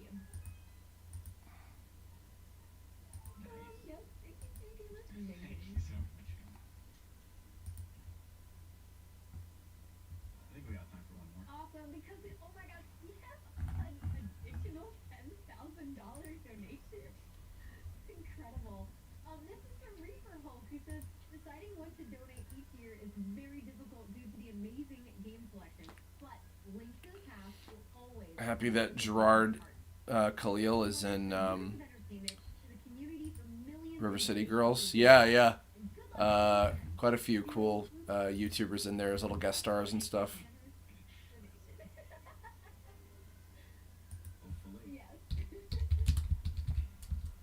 So this next room where we're going to wind up getting a heart piece, we're actually going to set up for another quick push this time to just fly across the screen going north to get to the Meyer Hut. But there's actually a reason why we're doing this one first, and then we're going to go. For again, play Tome. What kind of character would he make? That's a good question. I don't know.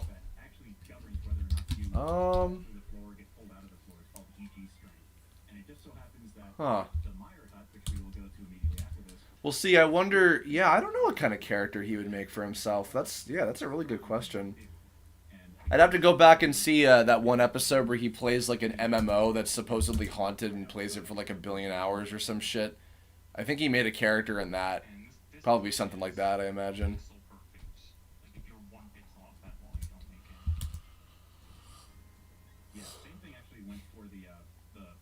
Because I feel like he wouldn't be the type of person to just like make himself in the game. Like he would like maybe try to do something a little bit more creative. But I don't know. Yeah.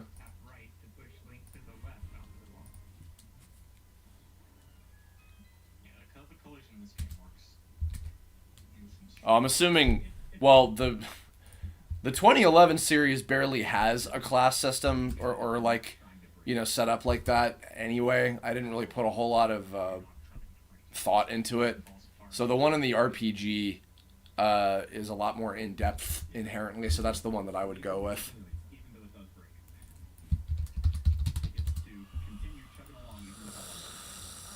Ooh, your mom.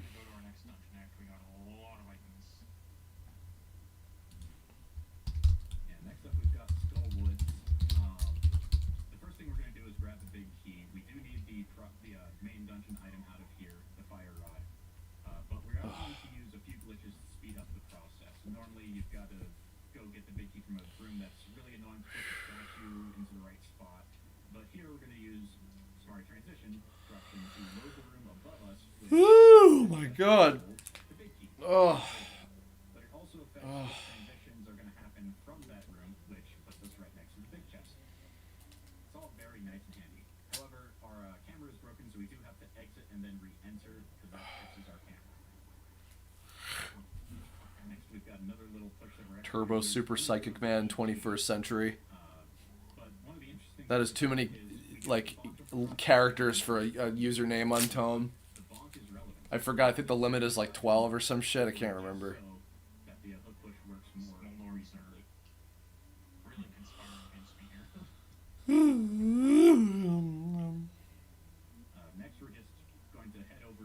Neutral animalistic weaponry is what you would be, Rikaku. Yeah, that makes sense. Okay.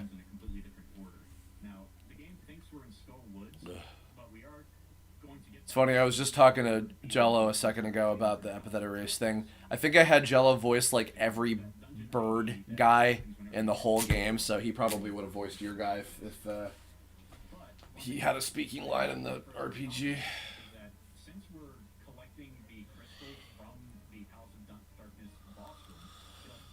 I would love if we do if I go the full indie route for balancing act and I get you know if I get or if I do a, like a crowdfunding campaign or something, I would love to have opportunities for people to have background characters based on themselves. It would have to be like, you know, real human likenesses. Obviously, it's a little bit different in that case because it's not like, you know, oh, you're going to be a enemy that you can battle against with full animations. It would be more, you know, just straight up background characters. But I still would love to have that be a thing for people to do, to give people opportunity to like get involved with the project and also to obviously get funds and everything.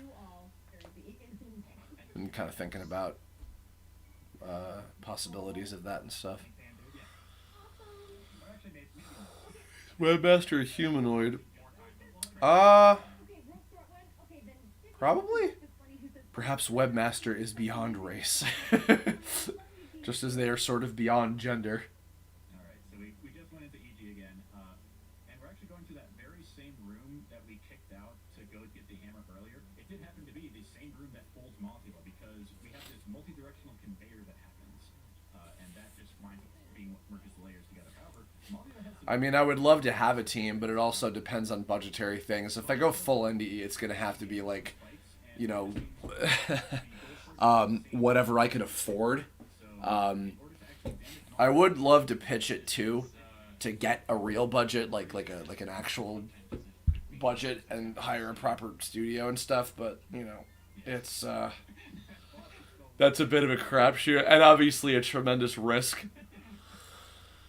Considering the state of the animation industry in general right now, my God. Yeah, it feels extra scary and risky. You know what I mean? We have $500 from Running with Speed.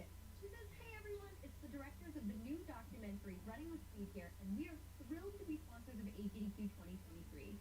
4 years ago, we fell in love with the incredible passion of this community and set out to create a definitive documentary.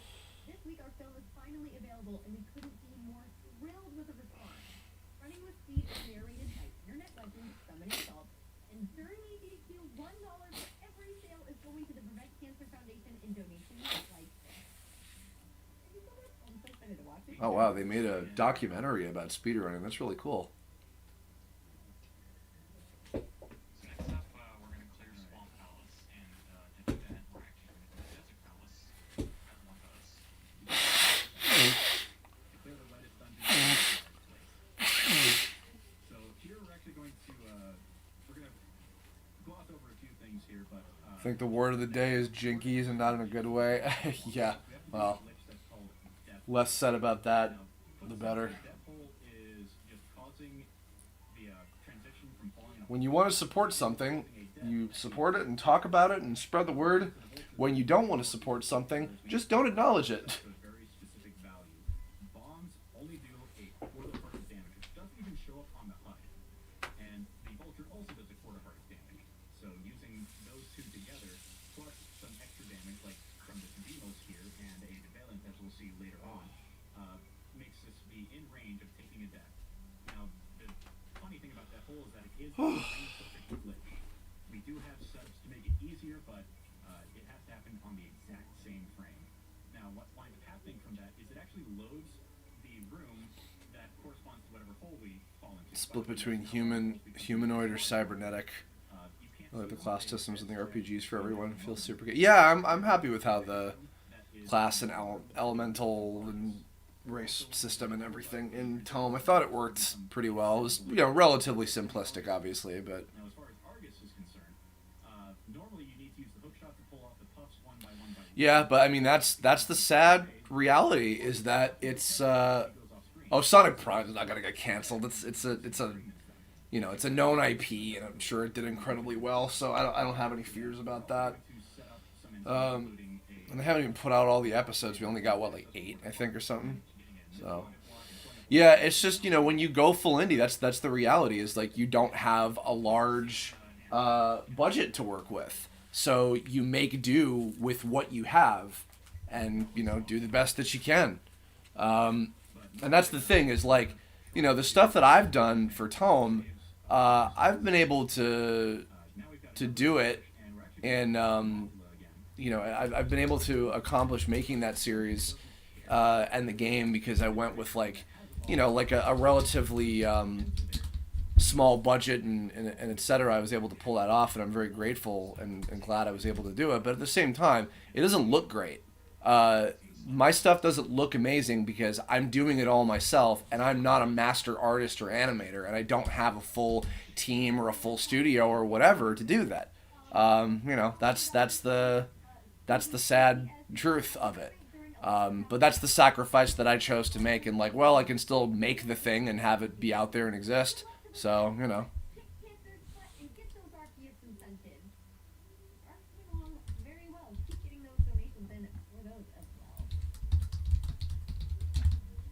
This is the longest cutscene. Yes, $5,000 from Tenderin. Amazing, amazing. It says, are we there yet? And $100 from Silver Marquise. It says, it's dangerous to go alone. Take this. Let's go. Alright, so we actually perform a console reset there, because when we went and got the Bombos medallion from the tablet, it wound up setting some Yeah, and yeah, that's the other thing. Even when you get a big budget and you put all this effort into it, and it's a great show and it's beloved and whatever, like it could still not make any money, and then it bombs. Yeah, there's just so many factors to this stuff. It's always a huge gamble when you try to do these things. So.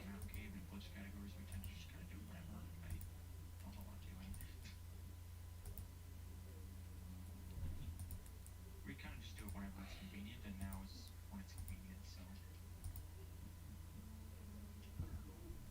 We're gonna go out about like I mean, I appreciate that. I don't know if it really does. I don't think that my art style is all that massively appealing, to be honest. I like my art just fine for what it is, but I'm not going to sit here and pretend like it's a masterpiece.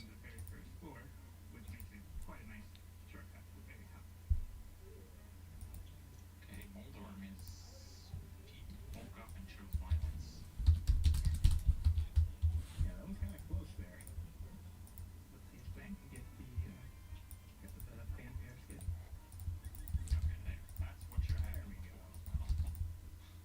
You just skip the whole cutscene, which is like 14-ish seconds. But we have more business in Arrow. We're going back in. Yeah, next up, we're actually going to go fight the wizard, the main wizard that Ganon has been using as a puppet. We actually do that by doing what we call a door juke. When you're holding an item while in a doorway and try to move, it tries to push Link onto very certain positions, and we can actually abuse this to go over the transition line that normally exists in the doorway and hit the transition from the other side, which winds up moving one room over to the left, which happens to be inside Aghanim's tower, which is on top of Hyrule Castle.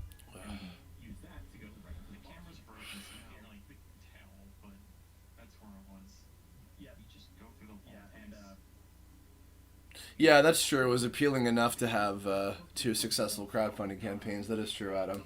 But I think that also, there's a lot that factors into that. Part of that was the continued popularity from, the parody stuff that I did, long before I was doing original things.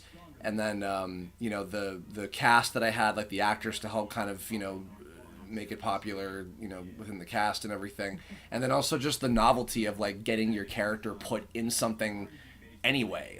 That's just cool for people. So I think that also those factors were bigger than the actual appeal of the project itself. And I mean, I'm not saying that's a bad thing, but that's me breaking down okay, that's where I was at. let's see how many we get. It's not 15. We're already at 3. 4.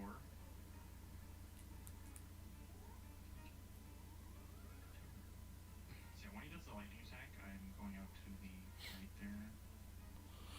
Might be too If I just scroll off screen a little bit, he ends the cycle slightly faster. It saves 0.7 seconds or something. Yeah, but he has to actually have started the lightning attack, so it's kind of a precise timing for it. That was 4, I think. Yeah. Which is worse than average, but you take whatever you can get from this guy. We've got time for a donation or two while Sahato is talking to us. Alrighty, we have a $150 anonymous donation. It says, my husband and I grew up playing and loving A Link to the Past, so we're letting our boys stay up late to watch the speedrun.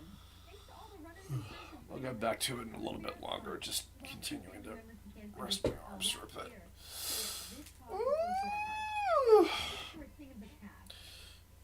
Andy Phaelions is working on the lip sync for the last new scene that we have in the first of the 3 compilation films. She's been slowly working her way through that. And once I get that back from her, I'm going to throw all these guys into the couple new crowd shots and have them in there. And then we will have very little left to do in terms of cutting together everything for Artificial Interference, which is the first of the 3 compilation movies.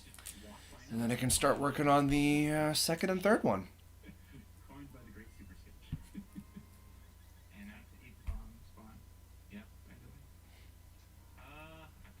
eShop, I actually don't have a traditional art blog. You can find some of my stuff on my Twitter and my Tumblr and my DeviantArt. Like, it's kind of scattered around. Yeah, I don't have like a dedicated site. Although I am going to be working on a portfolio website very soon. Actually, as soon as tomorrow. I'm working on that with Schnickles, Nicole Rodriguez, who did those really good Beetlejuice animatics. She's going to be helping me with building a storyboarding portfolio site. So maybe I'll have some stuff on there that's like for my just, illustration art or something. I don't know. Figure that out. Because I do miss doing that stuff here and there. It's inspiring to start from a visual Kirby character to where Kirby is now in the RPG. If that Kirby was based on limitations of something else, the evolution shows how far you've come. Yeah, the funny thing, I did a whole Kirby blog about this, but yeah, he wasn't always going to be a Kirby. He was going to be a little imp thing, and then he was just a Kirby really because of, like, I was editing sprites. Oh, that reminds me, I'm going to be doing, hopefully on Monday morning, I think, I'm going to be doing an interview with Daz, the founder of Spriters Resource, and he's one of the co-founders of Did You Know Gaming. So I'll be recording an interview with him, I think on Monday morning, I believe, which will be fun. But Curb did definitely evolve, and I really love the later designs that we had. And I love this current design, the YouTube kind of version of him that I have. I think is a lot of fun. So. If it's any consolation, Tome has been on my list of mental illnesses since I was 12, so it's definitely appealed to at least my demographic. Thank you, I think. I hope. I hope it's not a mental illness. Yeah, I'm going to record that on Monday morning, and then I'll probably put the video itself out on Tuesday. So. Like I said, I've been going a little light on videos starting this year because I've just got other things I got to focus my energy into. But when I get the chance, I try to pump out little things here and there. Which is what we call a Yuzuhara's Bottle Adventure, or YBA, and with using a blue potion in this specific door here, it causes what's called a submode conflict, which is 2 submode things happening together, which are like reading a sign or drinking potion in transition. It's actually what happened with Death. Yeah, Spriters Resource. That's where I got all the sprites to make, excuse me, all the edited characters for TTA back in the day. Because they were all, Mega Man Zero characters and all that stuff, so. I figured it was a good thing. That's fine. No worries, Polly. I like your Gomamon icon, by the way. Gomamon. What Tome does to a motherfucker. Yeah, right.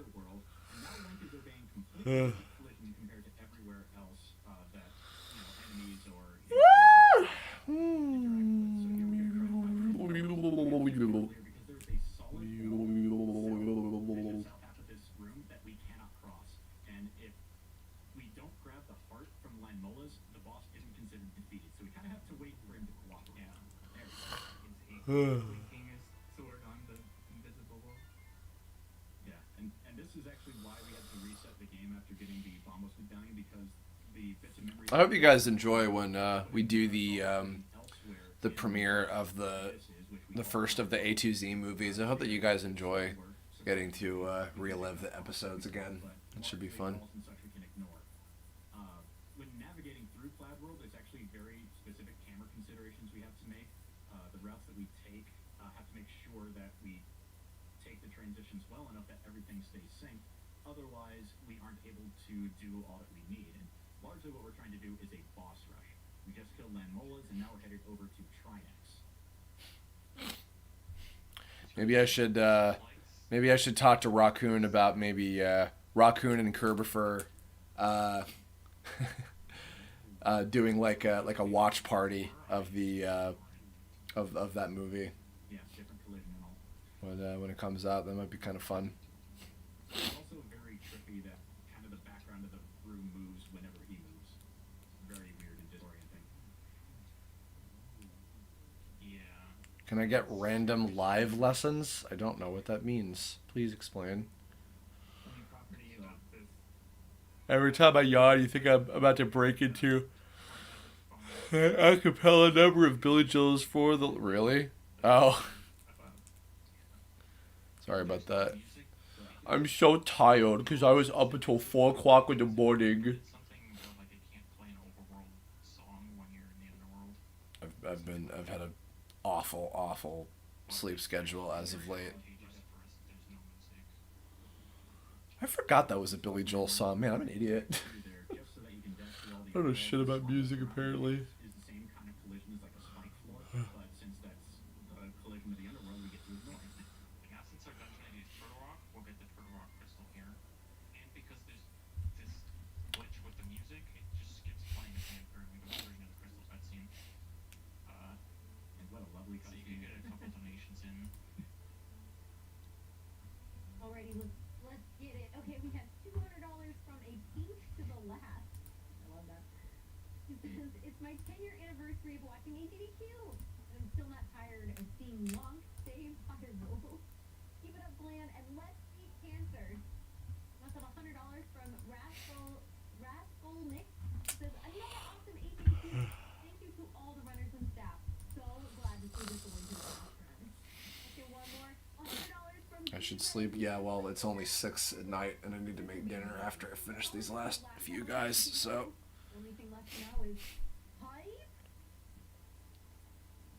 Yeah, you can see we popped out of Misery Mire there thanks to being in the Vitreous boss room when collecting the crystal, which again makes it very easy to now have that Mire dungeon ID so that we can go grab the Mire crystal. Good to I feel know. like that's Push fine. into EG. Yeah. Oh, no. stories with dramatic helped. Tom helped form your love of stories with dramatic characters living double lives. Yeah, I found that a lot of fun in the 2011 version to play a lot with the whole duality of characters playing with different accounts and having different identities and things. I enjoyed that a lot. Now you do it right again. Random live lesson of show creator. I still don't understand what you mean. Sorry, Raphael. There it goes. Next backup. Yeah, this is a very complicated glitch. Yeah, there's a lot of little memory values that we've taken the time to try to figure out what they do. Rikaku, you're 36. You're older than me. I just turned 34. Holy shit. But now we're in the Trinex boss room if you can't. Oh shit, we got tiny people. Yeah, this is the upper right room associated with it, basically. The And upper also a general hatred of Sword Art Online. Tome continues to be the reason you want to write a digital world style story about an MMO.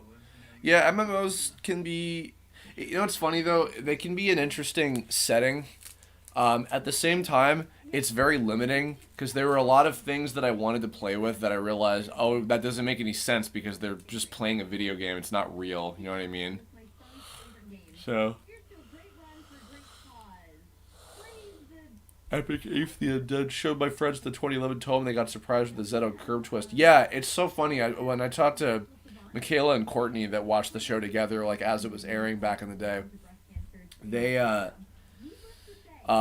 didn't know until the last episode, when it's like made like up front in evidence that they're the same person when like, and then Alpha freaks out and all that stuff in episode 15. So I guess I did a good job of convincing people that they were different guys. So I was like, oh, okay. If I could see Dandelions or Tome in general crossover with another game series, ooh, One Step from Eden would be a really cool crossover. You know, we just beat Turtle Rock, and now we get, like, which one? Zeto was so dang cool to your 5th grader brain. All my original stories are now dramatic as hell, and I swear Zeto was the first domino piece for that. Yeah, 2011 Zeto is a fun character. Yeah, it's funny. Even the Plan Z thing, people didn't get it. Adam knew this the minute Zeto showed up. Well, did I tell you? I don't remember. I feel like maybe I told you that. Not that you didn't figure it out on your own, but you might have also had a bit of an insider thing. Mega Man Battle Network Legacy Collection. Can't wait to get it. Very excited. What is my first Tome episode ever made? That would be episode 1. So.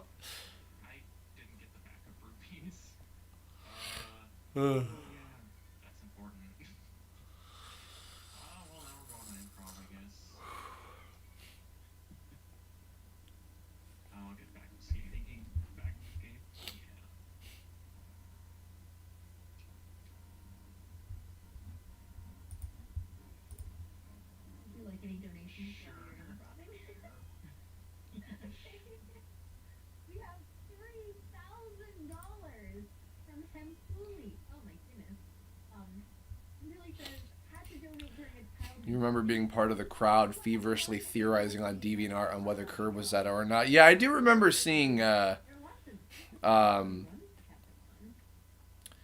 do remember seeing that that like there were a lot of people around different places theorizing about different things going on. I thought that was kind of, it's always fun to follow like how the fanship is figuring things out and piecing things together and stuff.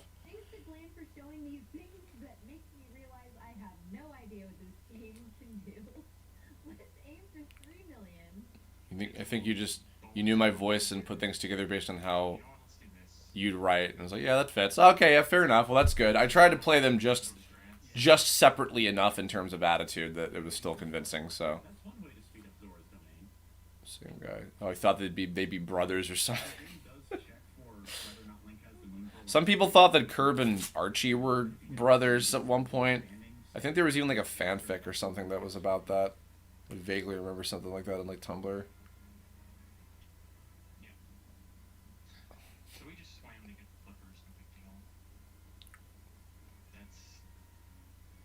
Yeah, and then of course I made them separate players in the RPG because I wanted to have them developed as individualized characters.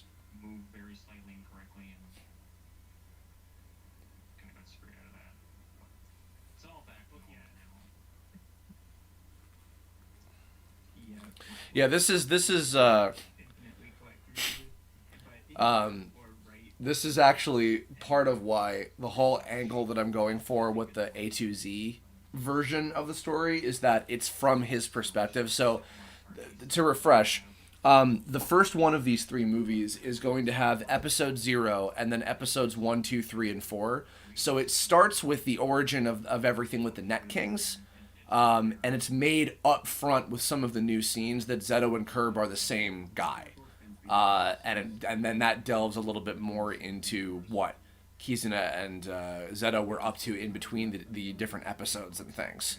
So that's kind of the way that that's set up and everything. And then the stuff that happens in the second and third movies go a little bit more in depth on that as well. So, excuse me. In fact, actually also, I think that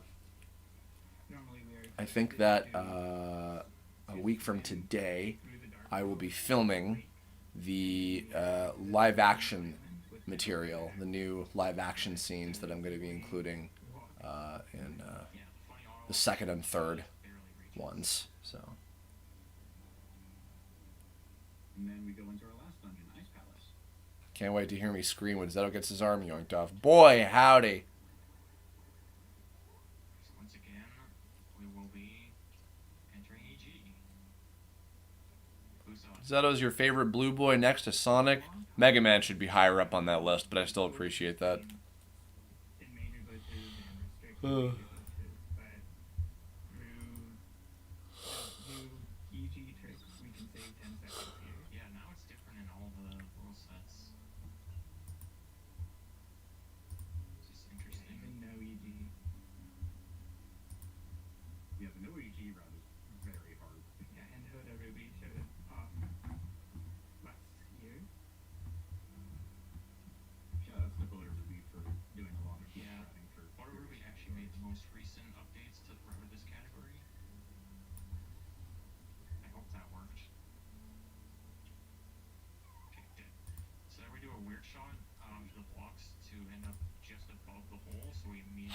Gadget, use slash. It's super effective. Zeto fainted. Dead. Zeto is not better than Mega Man any day. That is not true. Mega Man is my boy. Even though Zeto is literally my boy because I created him, Mega Man is more of my boy. Looking forward to seeing what the players look like IRL. No, it's actually all just gonna be me. It's all just sequences of just IRL curb / Zeto. So saw someone on Tumblr say he put his whole Kerbussy into Zeto's scream, and I've never been more upset at the fact that I can. It's fucked up. Mega Man 2 wood.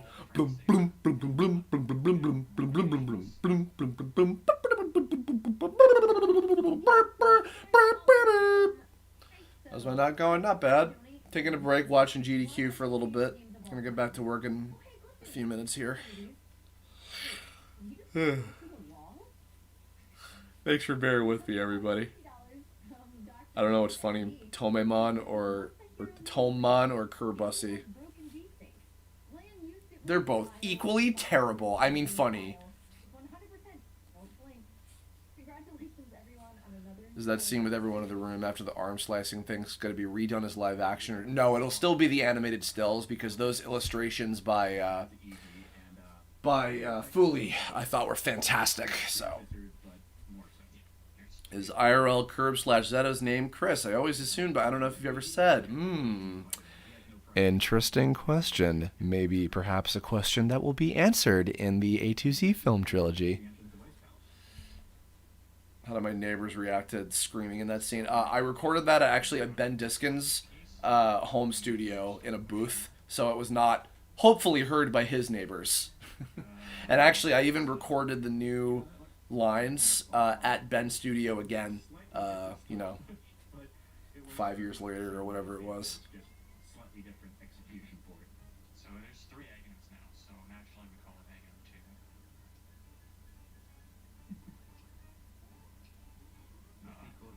This fight's pretty tricky. You can kill him faster. My favorite moment for the fight between Zeto and Demon Alpha is the Sonic Adventure 2 battle side-by-side reference in Episode 5. Yeah, that was a fun little tribute they threw into there. I love doing that fight scene. Just like making it. It's such a joy. Chris's method acting goes too far and cuts off his own arm to make the scream sound just right. Will the IRL Cadget be playing Cadget? No. So now there's one thing left, which is to beat Ganon. And you might be thinking, hey, with all these glitches, why can't we just not fight Ganon? Well, we can, but we want to fight Ganon. Will the OST include remastered or just reuse songs from the original Tome series? It's mostly the recycled music from the show, from the episodes.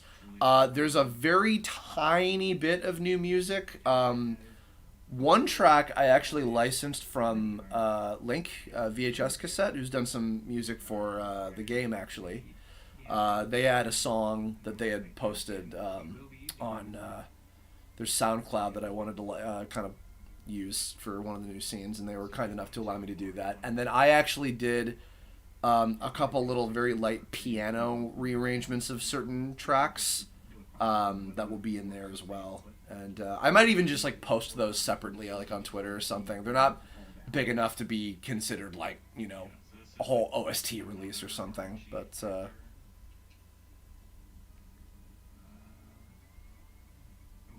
oh yeah, going from Asterob to Astrologist. Yeah, what a glow up, right? Absolutely.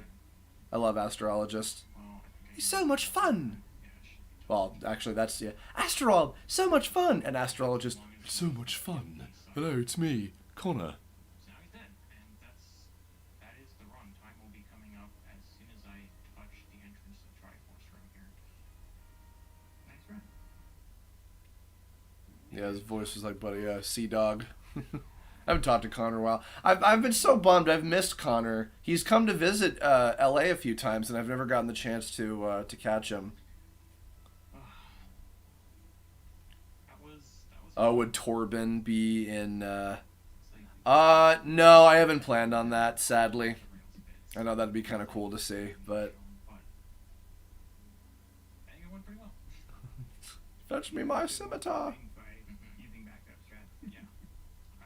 I'm really glad I got to show this off as well, because the glitch categories have all... Oh, thank you, Basil, for enjoying the music. Yeah, Wes and Yoav and everybody that worked on all that stuff did such... Stephen Kelly, all those guys, they did amazing jobs on the music for the 2011 show. Absolutely. There always is.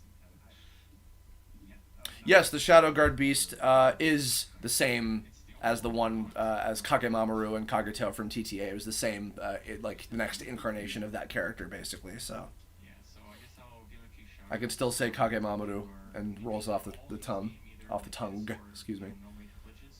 Just you survived the drama on your speed paint of yours yesterday. Hell yeah.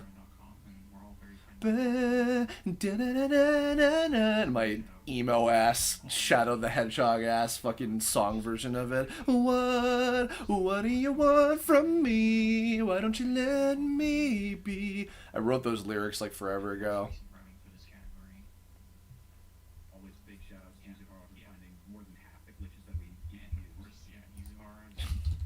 It's kind of cringy, to be honest, a little bit, but I don't know. It was still fun to do. So yeah, I think that's it for me. If either of you have anything else to say. No, thanks so much. Yeah, thanks so much for having us. And keep donating. The event's not over quite yet.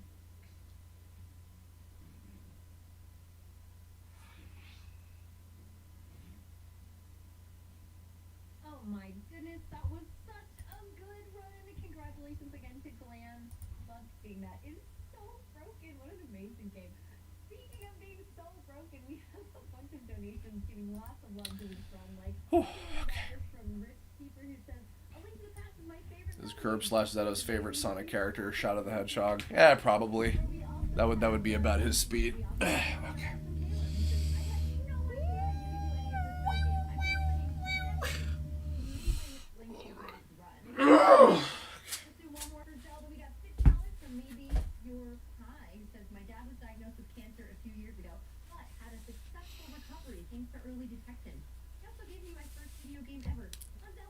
Thank you for all the kind comments, guys. I really appreciate it. Ugh. Very, very nice of y'all. Have a couple of incentives left, especially for and mainly around the Pokemon Legends Arceus run coming up soon. If you want to name Cyndaquil, now is the chance to do it. That will close right when the run starts.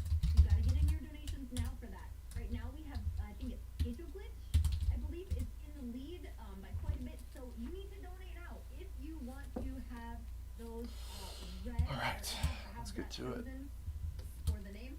So we need to get those donations in there, and then we also have the other two incentives, which is Attack and Dethrone Pokemon God. This is cool. I love the name of that. And the Glitch Exhibition. So those are both amazing things that we definitely want to see. We're about a third of the way through to the Glitch Exhibition. That's over $33,000.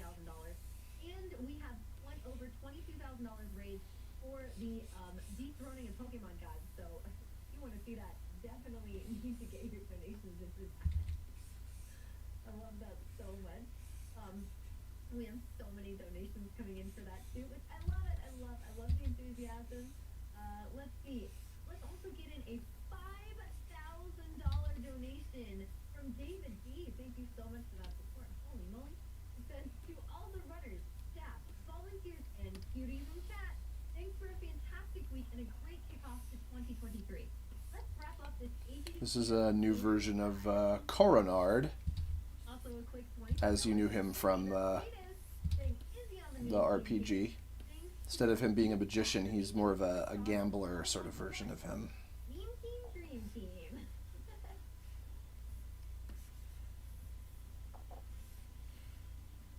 We have $400 from Anonymous, who said lost a good friend to cancer this last year. Didn't even know about it during APDQ 2022. Let's break cancer like Glenn breaks this game. Oh. And it's oh my gosh, look at these donations. $2,000 from Jager. It says awesome event as always. You know what? You're awesome.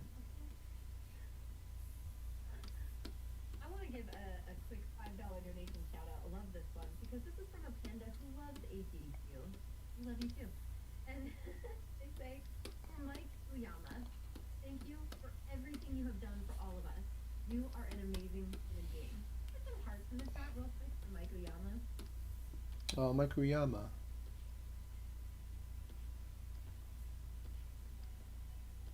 Also, I want to go ahead and send it on over to give you a quick word from the Yeti.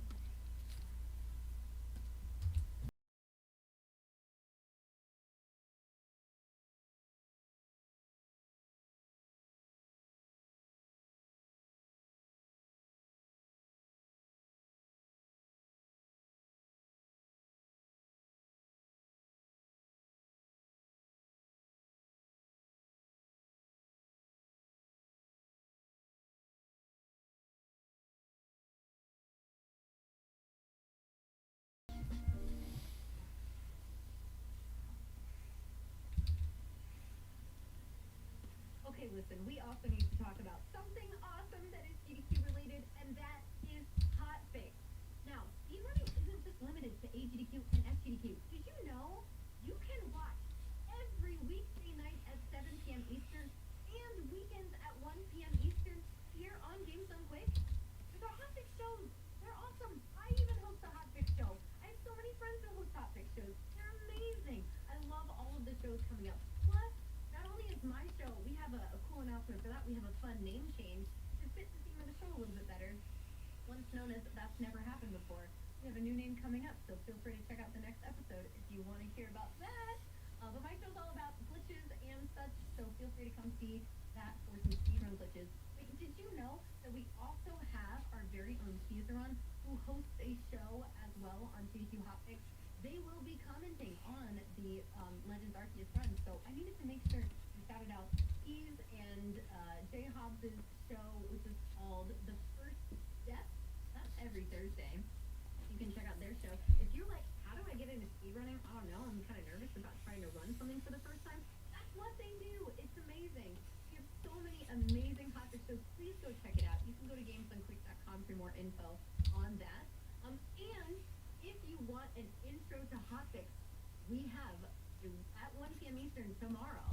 So don't worry, not the marathon stuff won't be all over. 1 p.m. Eastern tomorrow, you can check out our intro to GDQ hotfix special, which is really cool. You'll see a few short runs from a group of our very own showrunners, which is amazing. So please go watch the hotfix shows. They're so good. You can catch up with them on the YouTube channel as well. We have plenty of content out there. Yeah, it's been an honor to be a part of hotfix. It's been so fun. So definitely check that out. Also, we need to get ready for that Arceus run. I'm so excited. So let's stretch, get some water. Let's take a quick break, and we'll be right back.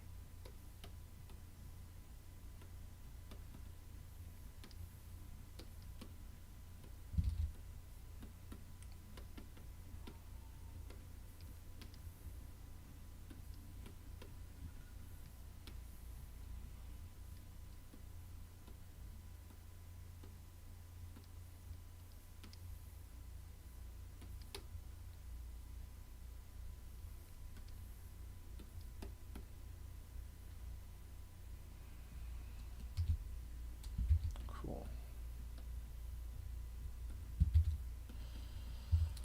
All right. That's 4 left to go. Let's fucking go.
The smooth jazz version of Battle On. That is it's at the end of episode 9, and you can buy that on the Bandcamp as well. The Bandcamp release. Go on the tomeseries.bandcamp.com if you want to pick that up. And I performed the vocals for that version.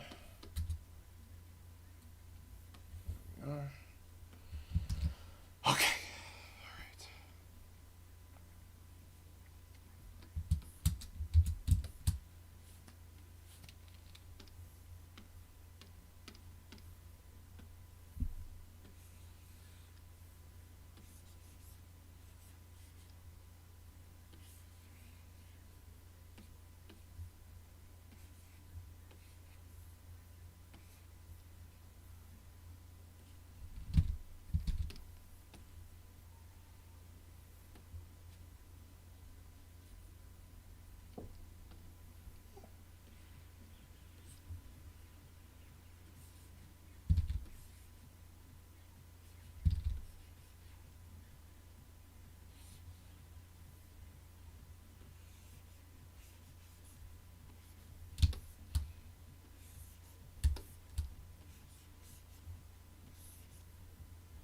Actually, hold on.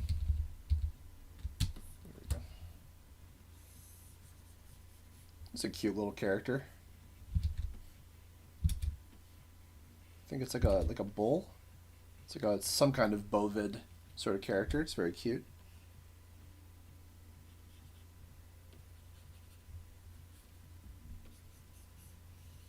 And welcome back to Awesome Games Done Quick Online 2023. I hope you're all enjoying it. Oh my gosh, this day has been amazing. This week has been amazing. You all are amazing, and thank you for your donations. Let's get in one more real quick. $50 from Gameplay Space, saying, here we are, at the end of another week, another successful marathon. Congratulations to all the runners, staff, and viewers across the world. You made it. Now let's fight the god. This donation goes to attacking and dethroning Pokemon God. Speaking of, this is like your last time to get in. Oh, options for Cynical's Aim. I see some more donations have come in for that. Oh my goodness. Plus, we are over $25 in now. That is over 10% of the incentive that we need for attacking and dethroning Pokemon God. We're also over $35,000 out of the 100 we need for the glitch exhibition. You all are doing great. Keep going. And in the meantime, we are going to go to an interview now to talk with Mitch Flowerpower about the upcoming Super Mario Bros. 3 run with our very own AJQ DM ADAC.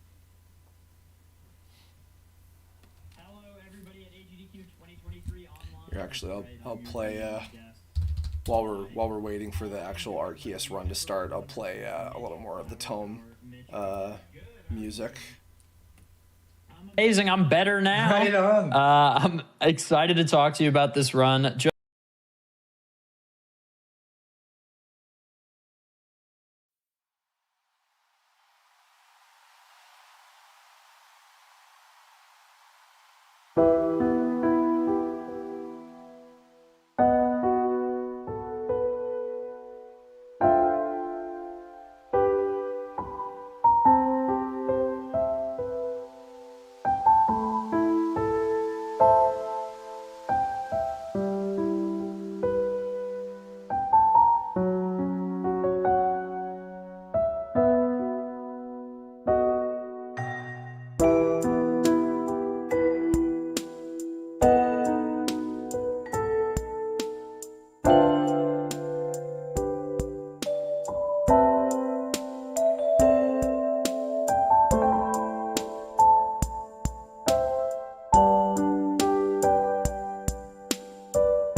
released almost a year ago, just a few weeks shy of a year.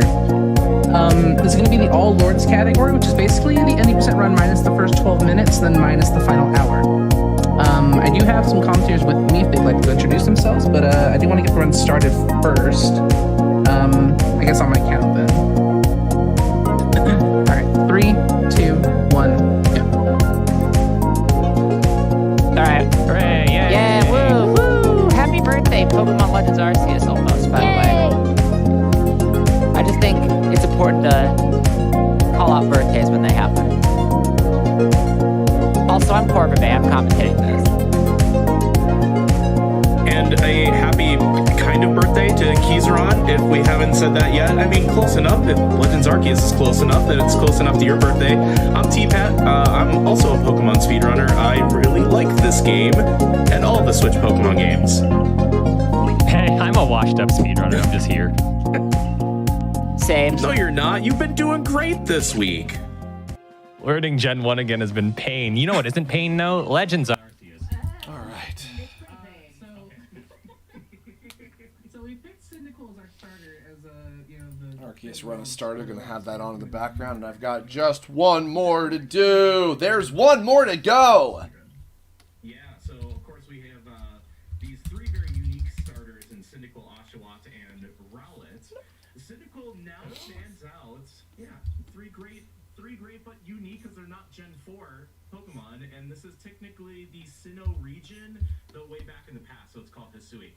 Anyways, Cyndaquil now stands out as the best starter of the three because in the early part of the game, we're going to want to gain a lot of experience early, and the best way to do that is to beat up a bunch of high-level Beautiflies.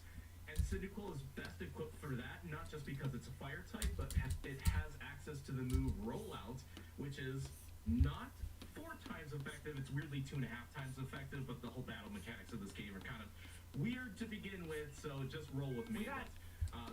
Those 2 types of moves plus backstrikes will allow us to gain a whole lot of levels. Here we go. Early game. Last one. Cyndaquil being our starter of choice. We've got a lot of mechanics to explain because this game is very different than your traditional Pokemon game. For example,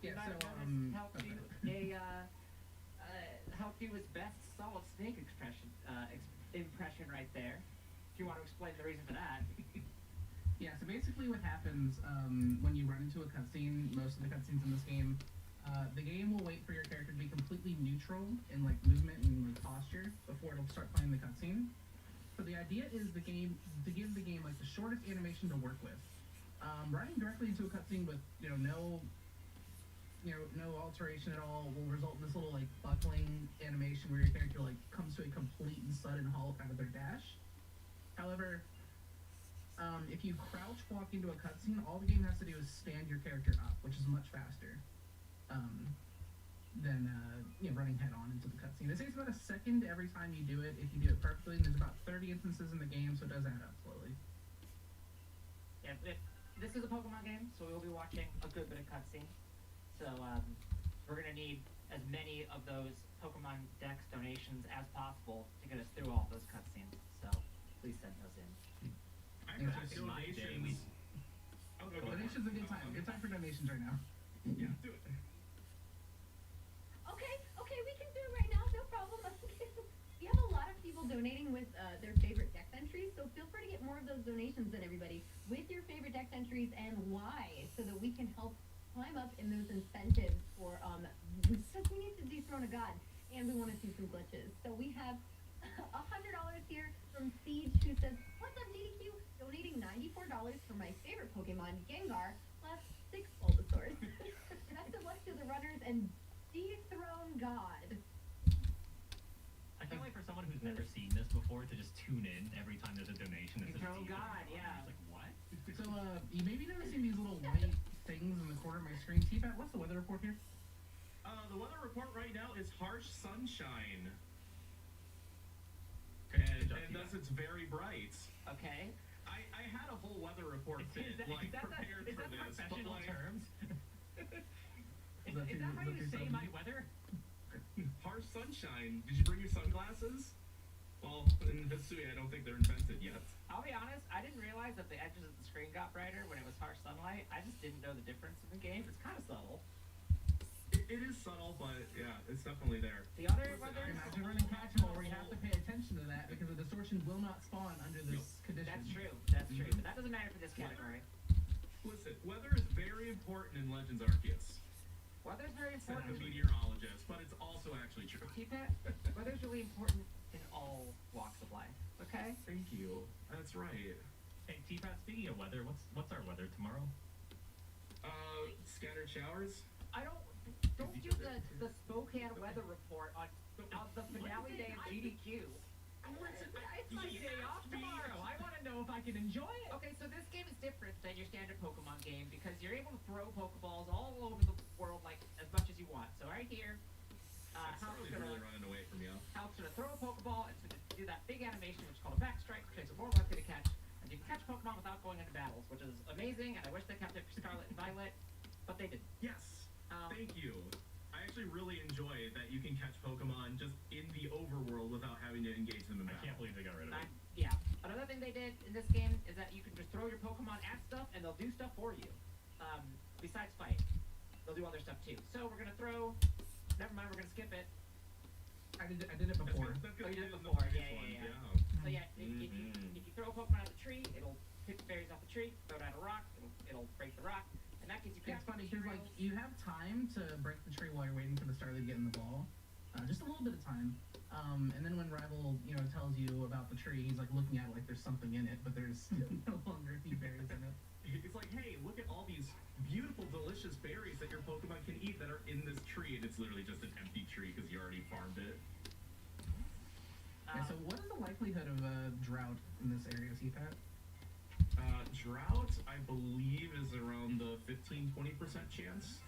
My weatherman's getting the percentages wrong. It's a 3% status condition, I think, or a 3% weather condition. 3%. I knew fog was 3% in this area. I love fog. Let me check my sources. Such a great mechanic. We'll get there. Oh, I think it might be fog. That was 3%. The other thing to know about this game is that our progress. Oh, drought is 4. We have to actually complete the Pokedex in this game. This is like the only any percent Pokemon game where you have to complete the complete your. Yes, the Pokedex. And I did not just buy this for a visual sight gag for this run. I've never seen that before. I That's want really that. cute. How much does that cost? I want it. Can I donate and get that as a bid? Here's the prize for this one. That's not. Keep that. You cannot just add prizes on a whim. There are rules. You can't just take somebody's property and make it a prize. GamesOnQuick.com. Thank you, prize intern. Click the prize button. You can see all the prizes. I haven't gotten the job yet. Don't get me fired before I even get the prize intern job. Come on. Okay. Imagine getting fired before me. So the way you complete the Pokedex of this game is you have to complete certain tasks, and each Pokedex, each Pokemon has its own specific tasks. So like one of the ones for Starly is to catch a certain number of Starly without being seen. And that's why we crouch in the grass to catch those Starly. I hope I'm right about that being a Starly one. I'm pretty sure it is. And so the routing of this game is pretty much based on so the way it works is that every time you complete a task, you either get there's like each task is like a certain number of times you could do it, and then that gives you a small amount of points, and then if you get May, you were correct about the Starly, but you were wrong about the way you pronounced routing. Oh, we did it. Oh, we did it. Yeah. When you points when you complete enough tasks, tasks for each Pokemon, and that's like completing the entry in the same way that like catching a Pokemon completes it, quote unquote, in a regular game. So all the routing around this game is about trying to catch or complete as few tasks as possible to get the 7,800 points we need to reach the 5th star. Because there are 5 areas in this game, and you need 1 star for each next, or 6 areas in this game. You need 1 star for each next area you want to reach. You need 8,500 points. Close enough though. I was gonna say how's gonna come in with the actually. What? Actually, we need 8,500 points to finish this game. Oh, it should be 7,800. 8,500 is way too high by Coronet, I must say. I had a lot of problems casually with this game with finishing. Alright, so I am reading the notes, and the notes are confusingly read, and I have not run this in a while, so don't listen to me. Oh, the notes say basically that you have to complete like 40 40-ish, 39 Pokemon. That gives you 7,800 points. And then the of other course, you get bonus 700. points from other sources. Yeah, yeah. The rest of what I said is largely true. It is. So so this game, I used to joke about how the route for this game changed like every 2 days, because But it's actually it's true. changing quite a bit. That's for a good. while. That's progress. That's because you all are doing Scarlet Violet stuff. Okay. That's true. That's true. All right. We did it. Yeah. There is a different route here than what you see in the Emerson Speedrun. Woo. So this is a world premiere. This new route. Oh, saving. Whoops, no, that's the wrong window. Saving. 3 big balls. Oh.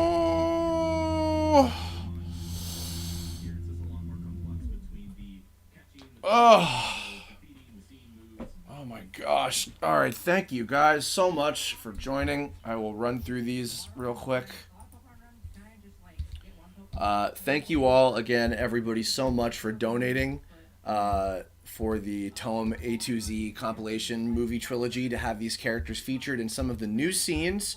I will remind you again that the first of the 3 compilation movies will be releasing on February 20th, 2023, so in just a little over a month from now. It's been mostly edited. One of the last few tasks I had to do is to put all these lovely characters that you also graciously donated into some of the new crowd scenes.